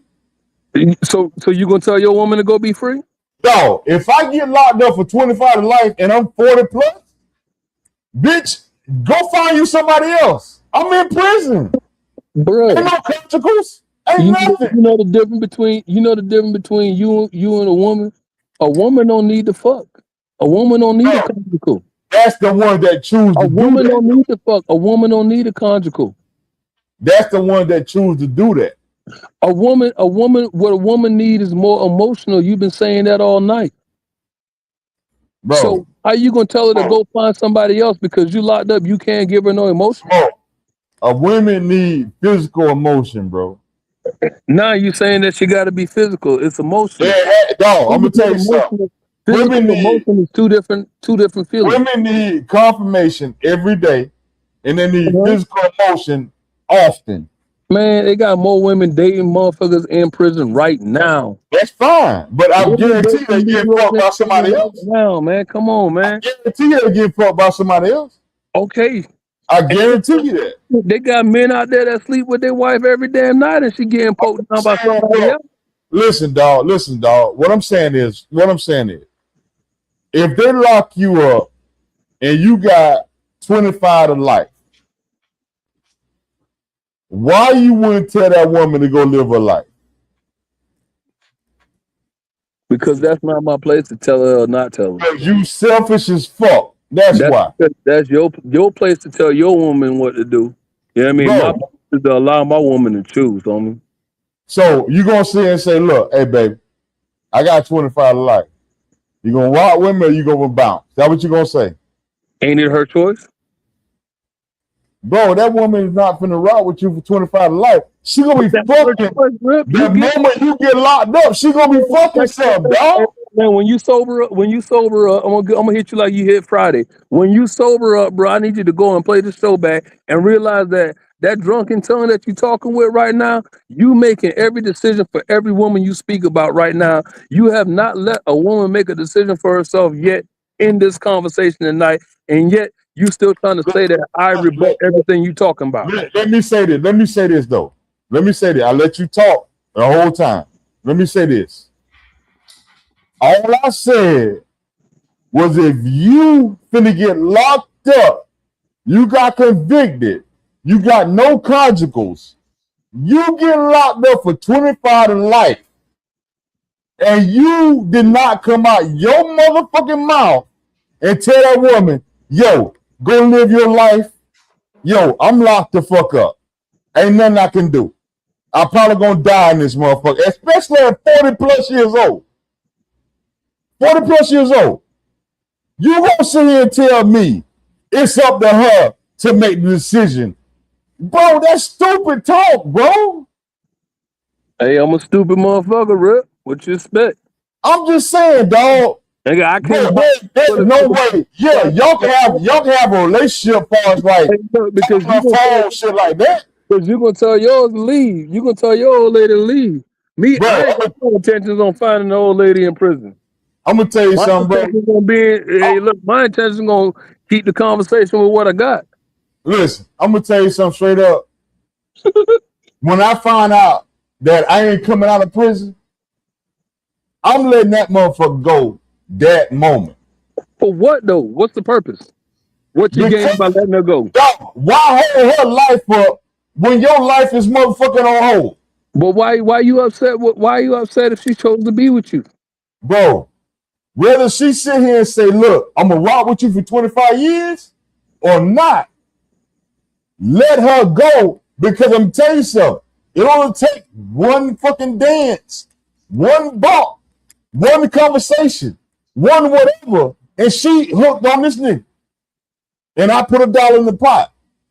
But I'm saying, dog, you want to sit here and have the convenience of saying I got a wife when you lock the fuck up and hindering her moving the fuck on. You funny as hell right now, boy. You funny tonight, boy. Because I'm trying to say Friday. Where am I at Friday? Where am I at Friday? Where am I at Friday? Hey, I'm free. I'm free right now, and my wife ain't in bondage, homie. I'm just saying, Friday. Friday. Oh, you nigga can't hear now. He gone? What's up, man? Where am I at with this? What I'm saying, dog? Where am I at with this? Am I wrong? Man, I ain't even here, y'all, man. I'm getting my daughter ready for bed, man. We supposed to be done a long time ago. This is what I just tell them. Hey, let me reiterate. Let me reiterate what I said 1 minute. A synopsis. All right. What I said was, if I get 25 to life, no conjugals, I'm gone for 25 years. Oh, I heard that. I'm 40 plus years old. My wife, 40-some years old. Why am I not telling her to go live her life? You selfish if you don't. You selfish as fuck. That's all it is. That's all it is, dog. There ain't no other thing about it, dog. But go ahead, though, Smoke. Rebut. Hey, Friday, that Negro done call me selfish like 4 times, right? And the truth of the matter is, if my chick decide that she gonna rock with me for the 20 years, you know what I mean, whatever, and chicks that have done that junk, you know what I mean, rock with a dude for 25 years. I get you on that. Ultimately, it's gonna be her choice. If she chooses it's gonna be her choice. That's what she I'm just saying, you tell her. You need to tell her. See, hey, look, I'm gonna pull one and rip yo. That's your problem. You so busy trying to tell somebody how to think. Oh, I'm just saying, it ain't about thinking, dog. That's your problem. It's you let her know You let her know. That I'm you not gonna told be in her, your bro. bed. No, this is all you saying. This is all you saying to her. I'm not gonna be in your bed for the next 25 years. That's what you telling her. Mm-hmm. I'm not gonna be in your kid's life for the next 25 years. Hey, Smoke, Yeah. really basically saying this. Go ahead and divorce me, because if you stay with me and I find out, and you say you're going to stay with me, and I find out that you up there having relations with another dude while I'm locked up in here, I'm going to lose my damn mind. So you might as well damn divorce me. Yeah, but what I'm saying is this. Hey, look, a woman does not have to have sex every night, every month, every year. Trying to, you You know what I mean? going All I'm against saying the is, if she chooses to rock with you and her loyalty rides that doggone time with you, you know what I mean? You can't make her leave because you feel like what are you looking for inside the damn not prison? about making it. This is not. How many women you know that does that? Man, that ain't. I don't know every woman in the world, bro. I'm just saying, how many know women you know that will sit here and rock with a nigga for 25 years without physical touch? I can only deal with the women that I know, dog. I can't speak for somebody else's situation and what they got going, bro. A hard head. I'm with you. A hard head make a soft ass. Because I'm telling you, Smoke, I guarantee you, and she said, I'm gonna stay and I'm gonna rock with you.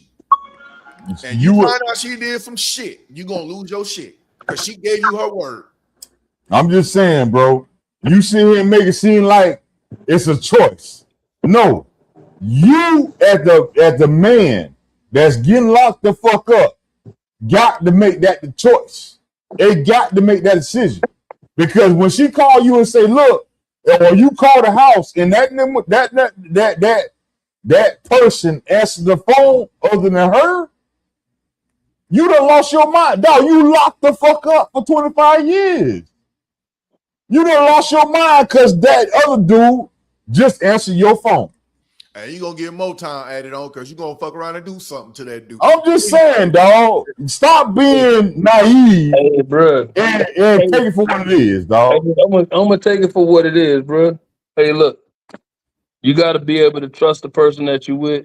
You know what I mean, somewhat. And if you trust what she said and she violate that, dog, you're gonna have to take that on the chin. But in your mind, build your mind to the fact that it might happen, because you don't have to react that way, Slick. But here's you the thing. chose to react that way just like she chose to stick it out. Here's the thing, dog. When you locked up, you got a one-track mind. When somebody tell you so, that's your one-track mind. So you talking that from experience or something? I'm just saying, I've been locked up. But what I'm saying is, short-term lockup is different from long-term lockup. Mm-hmm. But when you get long-term lockup and they fucking goddamn put you on that road and motherfucker get you to another cell, dog, when you had the next conversation with that person that you thought was your old lady that you married, I'm talking about the one you married, kids or not, it don't matter. When you had that conversation, bro, yo, toys ain't gonna be enough, bro. Toys ain't gonna be enough. Hey, it don't matter if you got 5 kids, 10 kids or not. It's the caliber of the woman, dog. And it don't matter, bro. It don't matter about the caliber of the woman. You can't speak for every woman, bro. You generalize. If a woman knows you're not coming out, if a woman knows you're not coming out for 25 years, that woman finna take trips. She gonna take all kinds of shit, dog. You know why? Because she's feeling a void that you not there. It be jacked up. She is gonna motherfucking play. She gonna play, dog. I'm telling you. But how do you? I'm telling you. Yo, back to that you telling me. You damn sure must got dog on that woman in you, dog. Because what the fuck you mean? You can tell me what the woman do. It's 2026. You can't tell me what the woman do, bro. It's 2026. You can't speak. I'm not waiting on me no more. What you understand is you cannot speak for everybody's situation. You can only speak for the situations you've been through, Slade. You're right. You're right. But what I can do, you can't say words. You can't say your opinion and call them facts, homie. That's your opinion on how you feel it'll go. All right. Let me give you this opinion. That's gonna turn into a fact eventually in your lifetime. There is more single women than there are single men. Those single women are making bad decisions every fucking day about who they should be with long term. Debate me on that, motherfucker. Okay. What do you want me to debate? Debate me on what I just said. That more single women make bad decisions? It ain't no debate there. Shit. They probably got more single women than single men. Okay. I'm just saying. I'm just saying. But I can tell you this. If I'm gonna debate anything, I'm gonna say every one of us done made a fucking bad decision. So you can't generalize the single woman for her choosing to be with the wrong motherfucker because he a piece of shit. But here's the thing, dog. Something in that motherfucker piece of shit. She probably saw something in the piece of shit that he ain't seeing himself. But here's the thing. Don't equate what I just said about you knowing all the facts. You knowing all the facts, right? You know all the facts. The facts say, I'm locked up for 25 years. I ain't coming home until 25 years. Why am I going to make this old lady that I married before I got locked up for my dumb decision for 25 years? Why am I going to make her rock 25 years that way too? I know women right now that ain't digging on nothing but her dude in jail and her complete. I know a specific woman and her whole sole purpose is giving doggone prisoners in jail different rights and leeways, and that's what she lives for. That's the one thing that she does in her life right now because her dude is locked up. All right, and I can take that same woman. You know, put on a polygraph test. She fucking dog. She probably is. But who's real talk? Who is she? So why are we moving the goalposts? No, why are we moving the goalposts? We ain't moving the goalposts because he probably satisfied with it. No. That motherfucker that locked up. I guarantee you, the one that's locked up is pissed off that she got an outside dude. Let me guess because I guarantee you that. Let me guess because you in his head. You already know what he's thinking. No, I'm gonna tell you something. Dog, let me tell you something. Let me tell you something. No, wait, smoke. I'll let you get off all night without me interrupting you for the most part. That is not a fact. That is not a fact. Let me say this right here. For a fact, one more time. For a fact. If that motherfucker is locked up for more than 5 years, she already done had her motherfucking cookies, dog. Already. For a fact. Not them cookies. For a fact. You must any woman that has a man locked up within the first 5 years of him being locked up, she already got somebody else. On the side, on the low. Real talk. Look it up right now. You can look it up in real time. Hey, that's your fact. That's your fact, bro. You need to look it up. I ain't got to look it up. I'm just saying. All I'm saying is that you speaking life through facts. Dog, Chat GPT, that's what I fuck with. They'll tell you all this shit. Chat GPT that. Let AI be your facts. But I'm gonna tell you, I'm just saying, Smoke. AI don't know the story of every woman. AI only knows a general discussion of what they might know. Right now. Let me ask you this one question real quick. And we can be done with this tonight after this. This is the last question. I don't care about nothing else. Let me ask you this question real quick.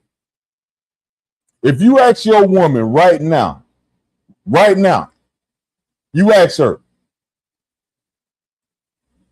do you love me to the extent, no matter what I do, you ain't gonna leave me?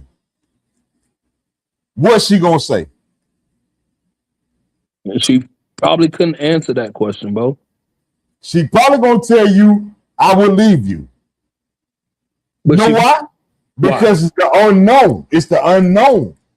Bro, I don't know what the fuck you gonna do. The problem with that question, you asking a loaded question, bro. That's a fucking loaded. It's not that loaded. It don't make no fucking sense. Here's the thing, dog. Here's the thing, dog. Let me tell you something. Sense, Rip. Come on, bro. Like, dude, you can go back and forth all day, but the shit you just said don't make fucking sense. Here's the thing. Let me say this, though. Let me say this. Just let me say this right here. Let that shit make sense. Make that shit make sense to you. Hold on. Most things you ask a woman, they don't come from a logical standpoint.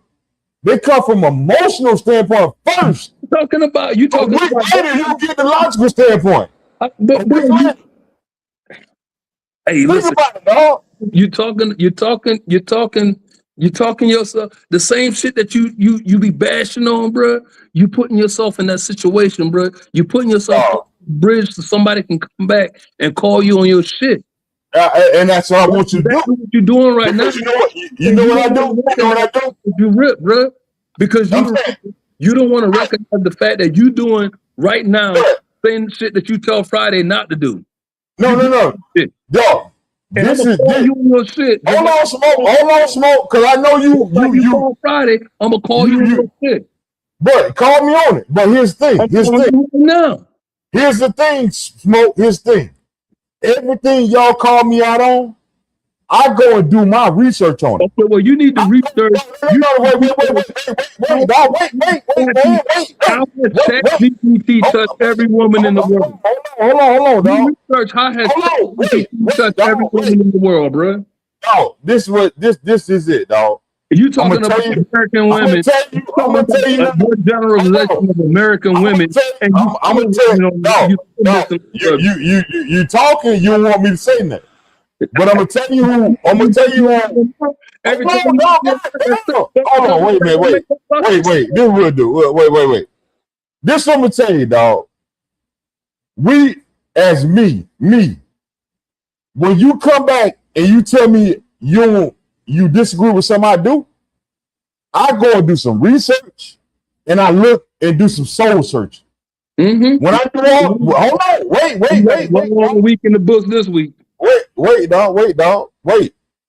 When I soul search and do researching, I compare those two to each other. Because maybe I am wrong. You know what I'm saying?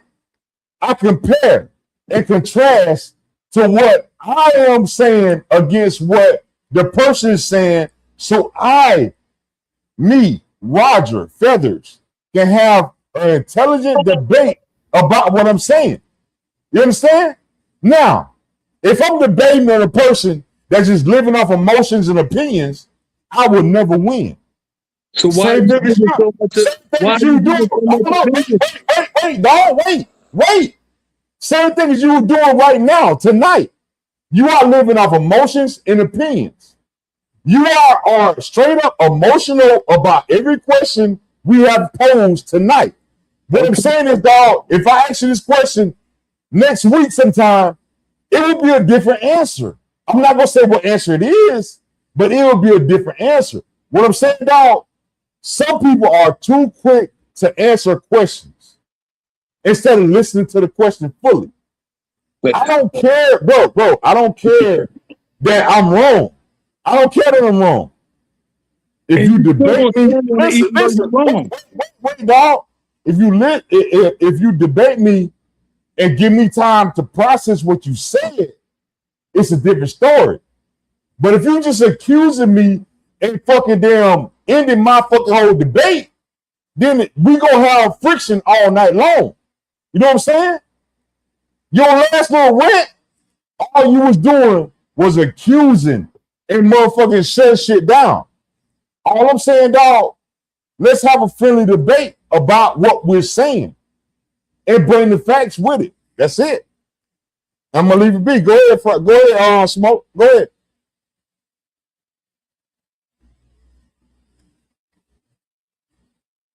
Oh, Friday, where you at? Who here? Who here? Nobody? Oh, Smoke. Hey. Yeah, he kicked me out of the room. But My bad. But did you hear what I was saying? Yeah, I heard what you were saying. And you saying that I'm emotional on every subject. It's not that I'm emotional on every subject. What I'm telling you is I'm not on the subject to doggone give my opinion and make my opinion everybody's facts. No, that's not how I move. I give my opinion based on how I feel about a subject, and I try not to generalize everybody within what you know what I mean. Like I can't say that everybody's a thief because I don't know everybody. You know what I mean? Right. And that's all I'm saying to you. Whenever I give my opinion, I try to speak on my evolution of life. I don't want to speak on everybody's evolution of life because I can't call that. I'm not everybody. I'm only me, and I can only move within my element of doggone. Let me ask you this. Can you learn something from me? I can always learn something from you. Can I learn something from you? Always. All right. Friday, can I learn something from you? Yeah. All right. Can you learn something from me? Yeah. All right. So what I'm saying, dog, when I say something, all I'm saying is, dog, before you sit here and go on the defensive of it, think about the facts of what I just said. Don't make it seem like it's all an argument. We are not here as a group to talk to any person in our community that's listening to us to make them go either way. You know what I'm saying? We are here for them to form their own opinions. Right. What I'm saying is, I try to present straight facts of what I'm saying on my show. Understand? On our show. I do not ever try to direct attack anyone. And I never try to do that at any point tonight. But when I say things like, yo, if your wife calls you about the AC, about this, about that, your wife actually is calling you about the final decision to a certain degree. That's all I'm saying. I'm not telling you to live a harsh life about your whole home front. Whatever you got going on, if it works, it works. Okay, so my question for you. Wait. Let me say this last thing. But if you ever get put in a position to where you're gone for 25 years to life, you should look to saying, babe, move on. Not, babe, sustain with me. That's all I am saying. And I'm going to leave it at that. I don't care what anybody else saying. That's what I am saying. Okay, now you left it? You left it? I'm done. You left it. Okay. I'm done. You got it. Two things. I'm gonna keep them simple.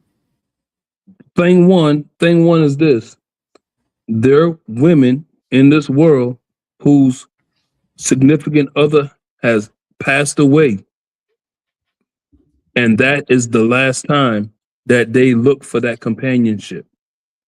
Not jail. You truly believe that?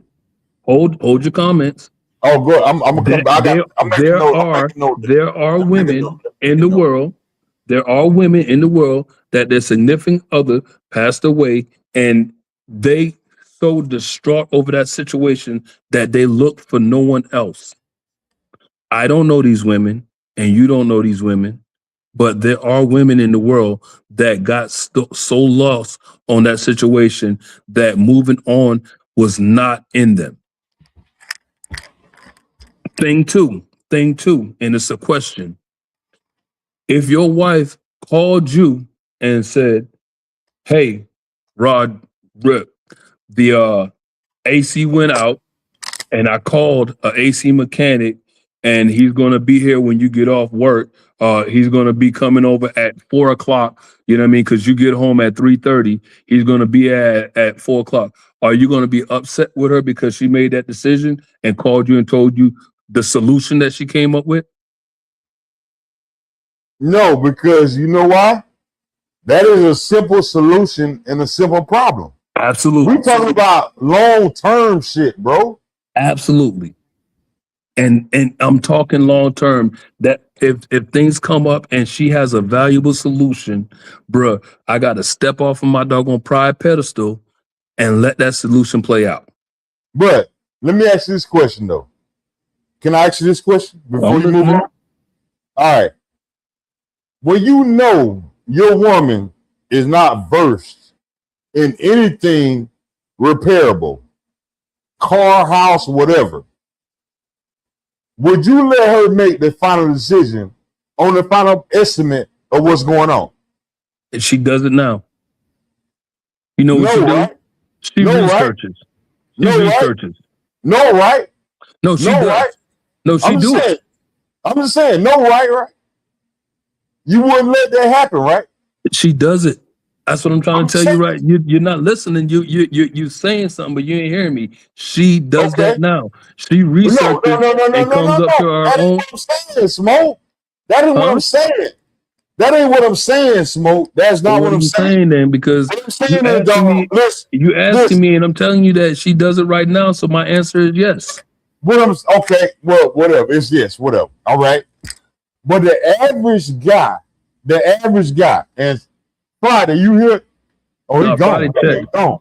All right. But I'm saying the average guy is not going to sit here and wait for the response of the woman when they kind of know what's going on. They're going to approve the transaction. You understand? I'm not saying like Smoke. I'm not saying devalue your wife. I'm not saying that. What I'm saying is, dog, you have to have the final say so. Now, if it's something like the lawn, like the guy come by and say, look, I'm gonna cut the grass. That's one thing. Let her have that decision. But I'm talking about, bro, the roof, a stove, you know what I'm saying? These things, dog, it's not only about what type you get, it's about what you're willing to motherfucker put your money toward. Maybe she may look at shit. Most women, am I right or wrong on when I say this? They look at things, oh, this is cute. I love this. Rather, reality and longevity of that item. Am I right or wrong on that? Hey, a lot of women, but I can't say that's mine. I'm just saying, maybe yours is not. That's what I'm trying to tell you. And so when I answer versus my reality. Here's the thing. What I'm saying though, you're talking about a small percentage of what you know. Mm-hmm. Not talking about real talk like nigga, you a numbers guy. When all I ask question, dog, is about what you know. Mm-hmm. If you want to know 30% of the population of 100, then you got to go with that number. You know what I'm saying? Yep. When I say, look, most women, when I say most women, and this is what we know, when I say most women, they would not be able to sustain that household if you go to prison for 25 years to life or whatever, or die in prison, whatever. They would not know enough to do that without outside help. Yeah, and that outside help is gonna come with them sleeping with them. Nah, that ain't every woman. That might be most women. That might be many women, but that's not every woman. How many women you know personally? Personally now, how many women you know will rock with a motherfucker without having sex outside that marriage and that motherfucker not locked up for 25 years? How many women you know do that? Bruh, hey, look, bro, I don't know many women that's rocking with brother with folk in prison. So I can't give you a number on that. I don't know many women that dealing with dudes in prison. Percent. Give me a percent. I know that I know a woman that's rocking with a dude in prison, and her number one focus in life is trying to find prison reform. So that's that one woman you know. That's the one woman that I know. So if I So what I'm speak on the saying, percentage of women, if I speak on the percentage of women that I know, and she'll greatly increase that because at this point in my life, I don't know that large amount of women, but I know that there is a woman out there that dedicated her life to the craft of, okay. you know what I mean, making life better for the person that she's in love with behind bars. Let me ask you something real quick. And dog, listen to me, Smoke. Don't take this the wrong way. I'm gonna ask you a question, an honest question. Is this motherfucker on the spectrum? Hell to the no. Actually, I'm just saying, dog. Actually, this woman came from a family from a city, and her mom was a hella predominant, you know what I mean, figure in the city. Her mom was a hella predominant person in the city, and this woman has actually gotten prison reform and made changes and sits on panels to make those changes last. So no, not on the spectrum. All right. I'm just saying, bro. The things that I be alluding to, dog. I'm gonna tell you something. And you may think a whole lot differently what I'm about to say, and I know you probably gonna do it because even if I'm right, you gonna move the goalposts. Nah, bro. I ain't. Hey, look, I'm not your goalpost guy. I don't even fuck with shovels. I'm gonna say this, and we done for the night. But most guys, when they get that motherfucking 25-year lockup, most guys are gonna say and do everything that woman wants. Mm-hmm. But here's the problem. Women are emotional creatures. Do you agree with that? Yeah. Emotional drives certain things. Here's the problem. You may think she cool, she content. I done seen it. She probably can handle herself when, you know what I'm saying, when the time needs. But the right touch, the right talk, the right feel, the right swag, per se, that 25-year situation went out the window. But that's what anything, bro. You can be married to somebody for 25 years, and the right anything kill your marriage.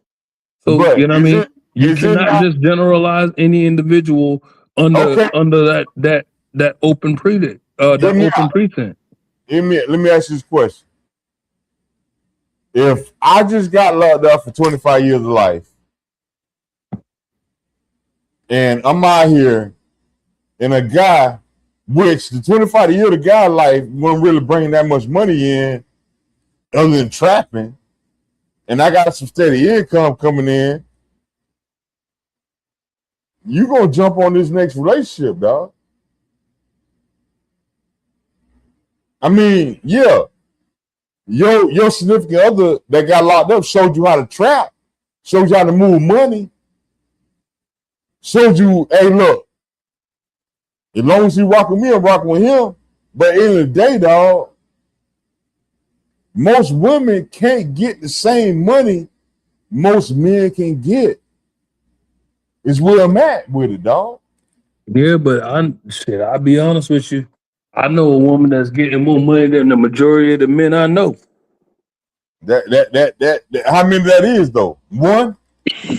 What, the woman? Or two? I know a few women. I know a few women that's getting more money than the majority of the men I know. How many women you know make over $60K a year? How many women you know? I know a few. Honestly, on everything, I know a few.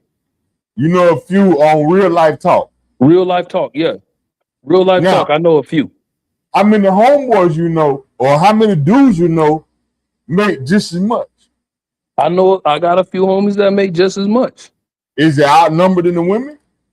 Yeah. I might say that my homies that make more money make more than 60 grand a year. Yeah, outnumber the women, but I know quite a few. I got a few of my homies that I talk to sparingly that's bringing in 130 a year. Okay. With that being said, don't think about. Hey, wait. Don't think about nothing else. Do not think about nothing else. Let me ask you this question: how many women are in the industry that's making that kind of money? Quite a few. Okay. And I'm telling you, like, so the difference between me and a lot of people is I'm in the industry that does not see recession, and I'm also in an industry that prides themselves on the quality. So when I start mingling with the people and the personnel, like these people are really inside there and doing a job that's equal across the board. So it's not, oh, you a girl, you can't do that. It's you a girl, but if you want this paycheck, you out here with the rest of us getting it.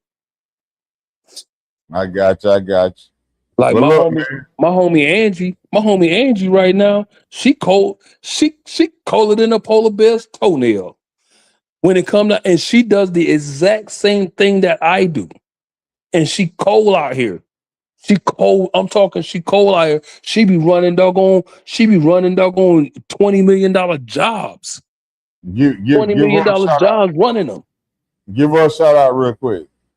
Shit. Hey, Angie Campos already. And she out here and she getting big bank like that. You know what I mean? Married with kids, taking care of her family. She travel and run and do all her business. You know what I mean? She do big business. Make big business. I know quite a few women out here that's really doing it and didn't need a man but wanted one. And that's when that in a relationship goal, when it comes down to it, that'll be my outtake. My outtake for this right here, because then we gotta go. But my outtake is find you a person that want you, not a person that needs you. If you find you a person that want you and not a person that needs you, then you're gonna find you're gonna find you a person that be willing to rock with you when you don't have, all of the finer things that they looking for or that they trying to doggone strive for in life. They want to be with you just like what you are. That's exactly what I'm about to say, dog. I was about to say, look, all these quick relationships don't mean nothing if y'all really are not compatible with each other. If y'all ain't compatible, it ain't gonna work, bro. Y'all got to find a common ground before you sit here and say, hey, let's tie this knot. You know what I'm saying? There's 3 phases. You got to go through all 3 phases. And the next show, not that show, the second show, not this show, but the next one, the one after the next one.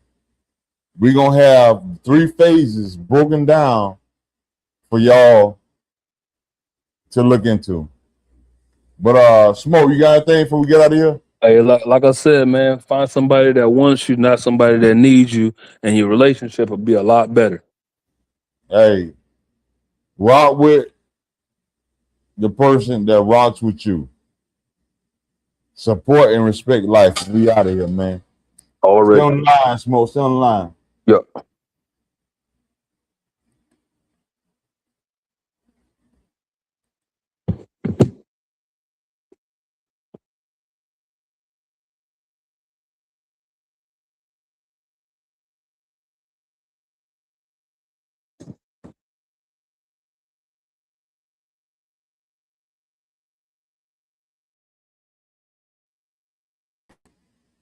Hey, outtakes on the show, man. This is me and you. Outtakes on the show. Hey, shit, nah, that joint's still screaming live on my end. It say live. Well, it's about to end. Wait. It's still saying live on my end, but either way it goes. Two Drunk Unks. Welcome to the 5. Stay lit. Stay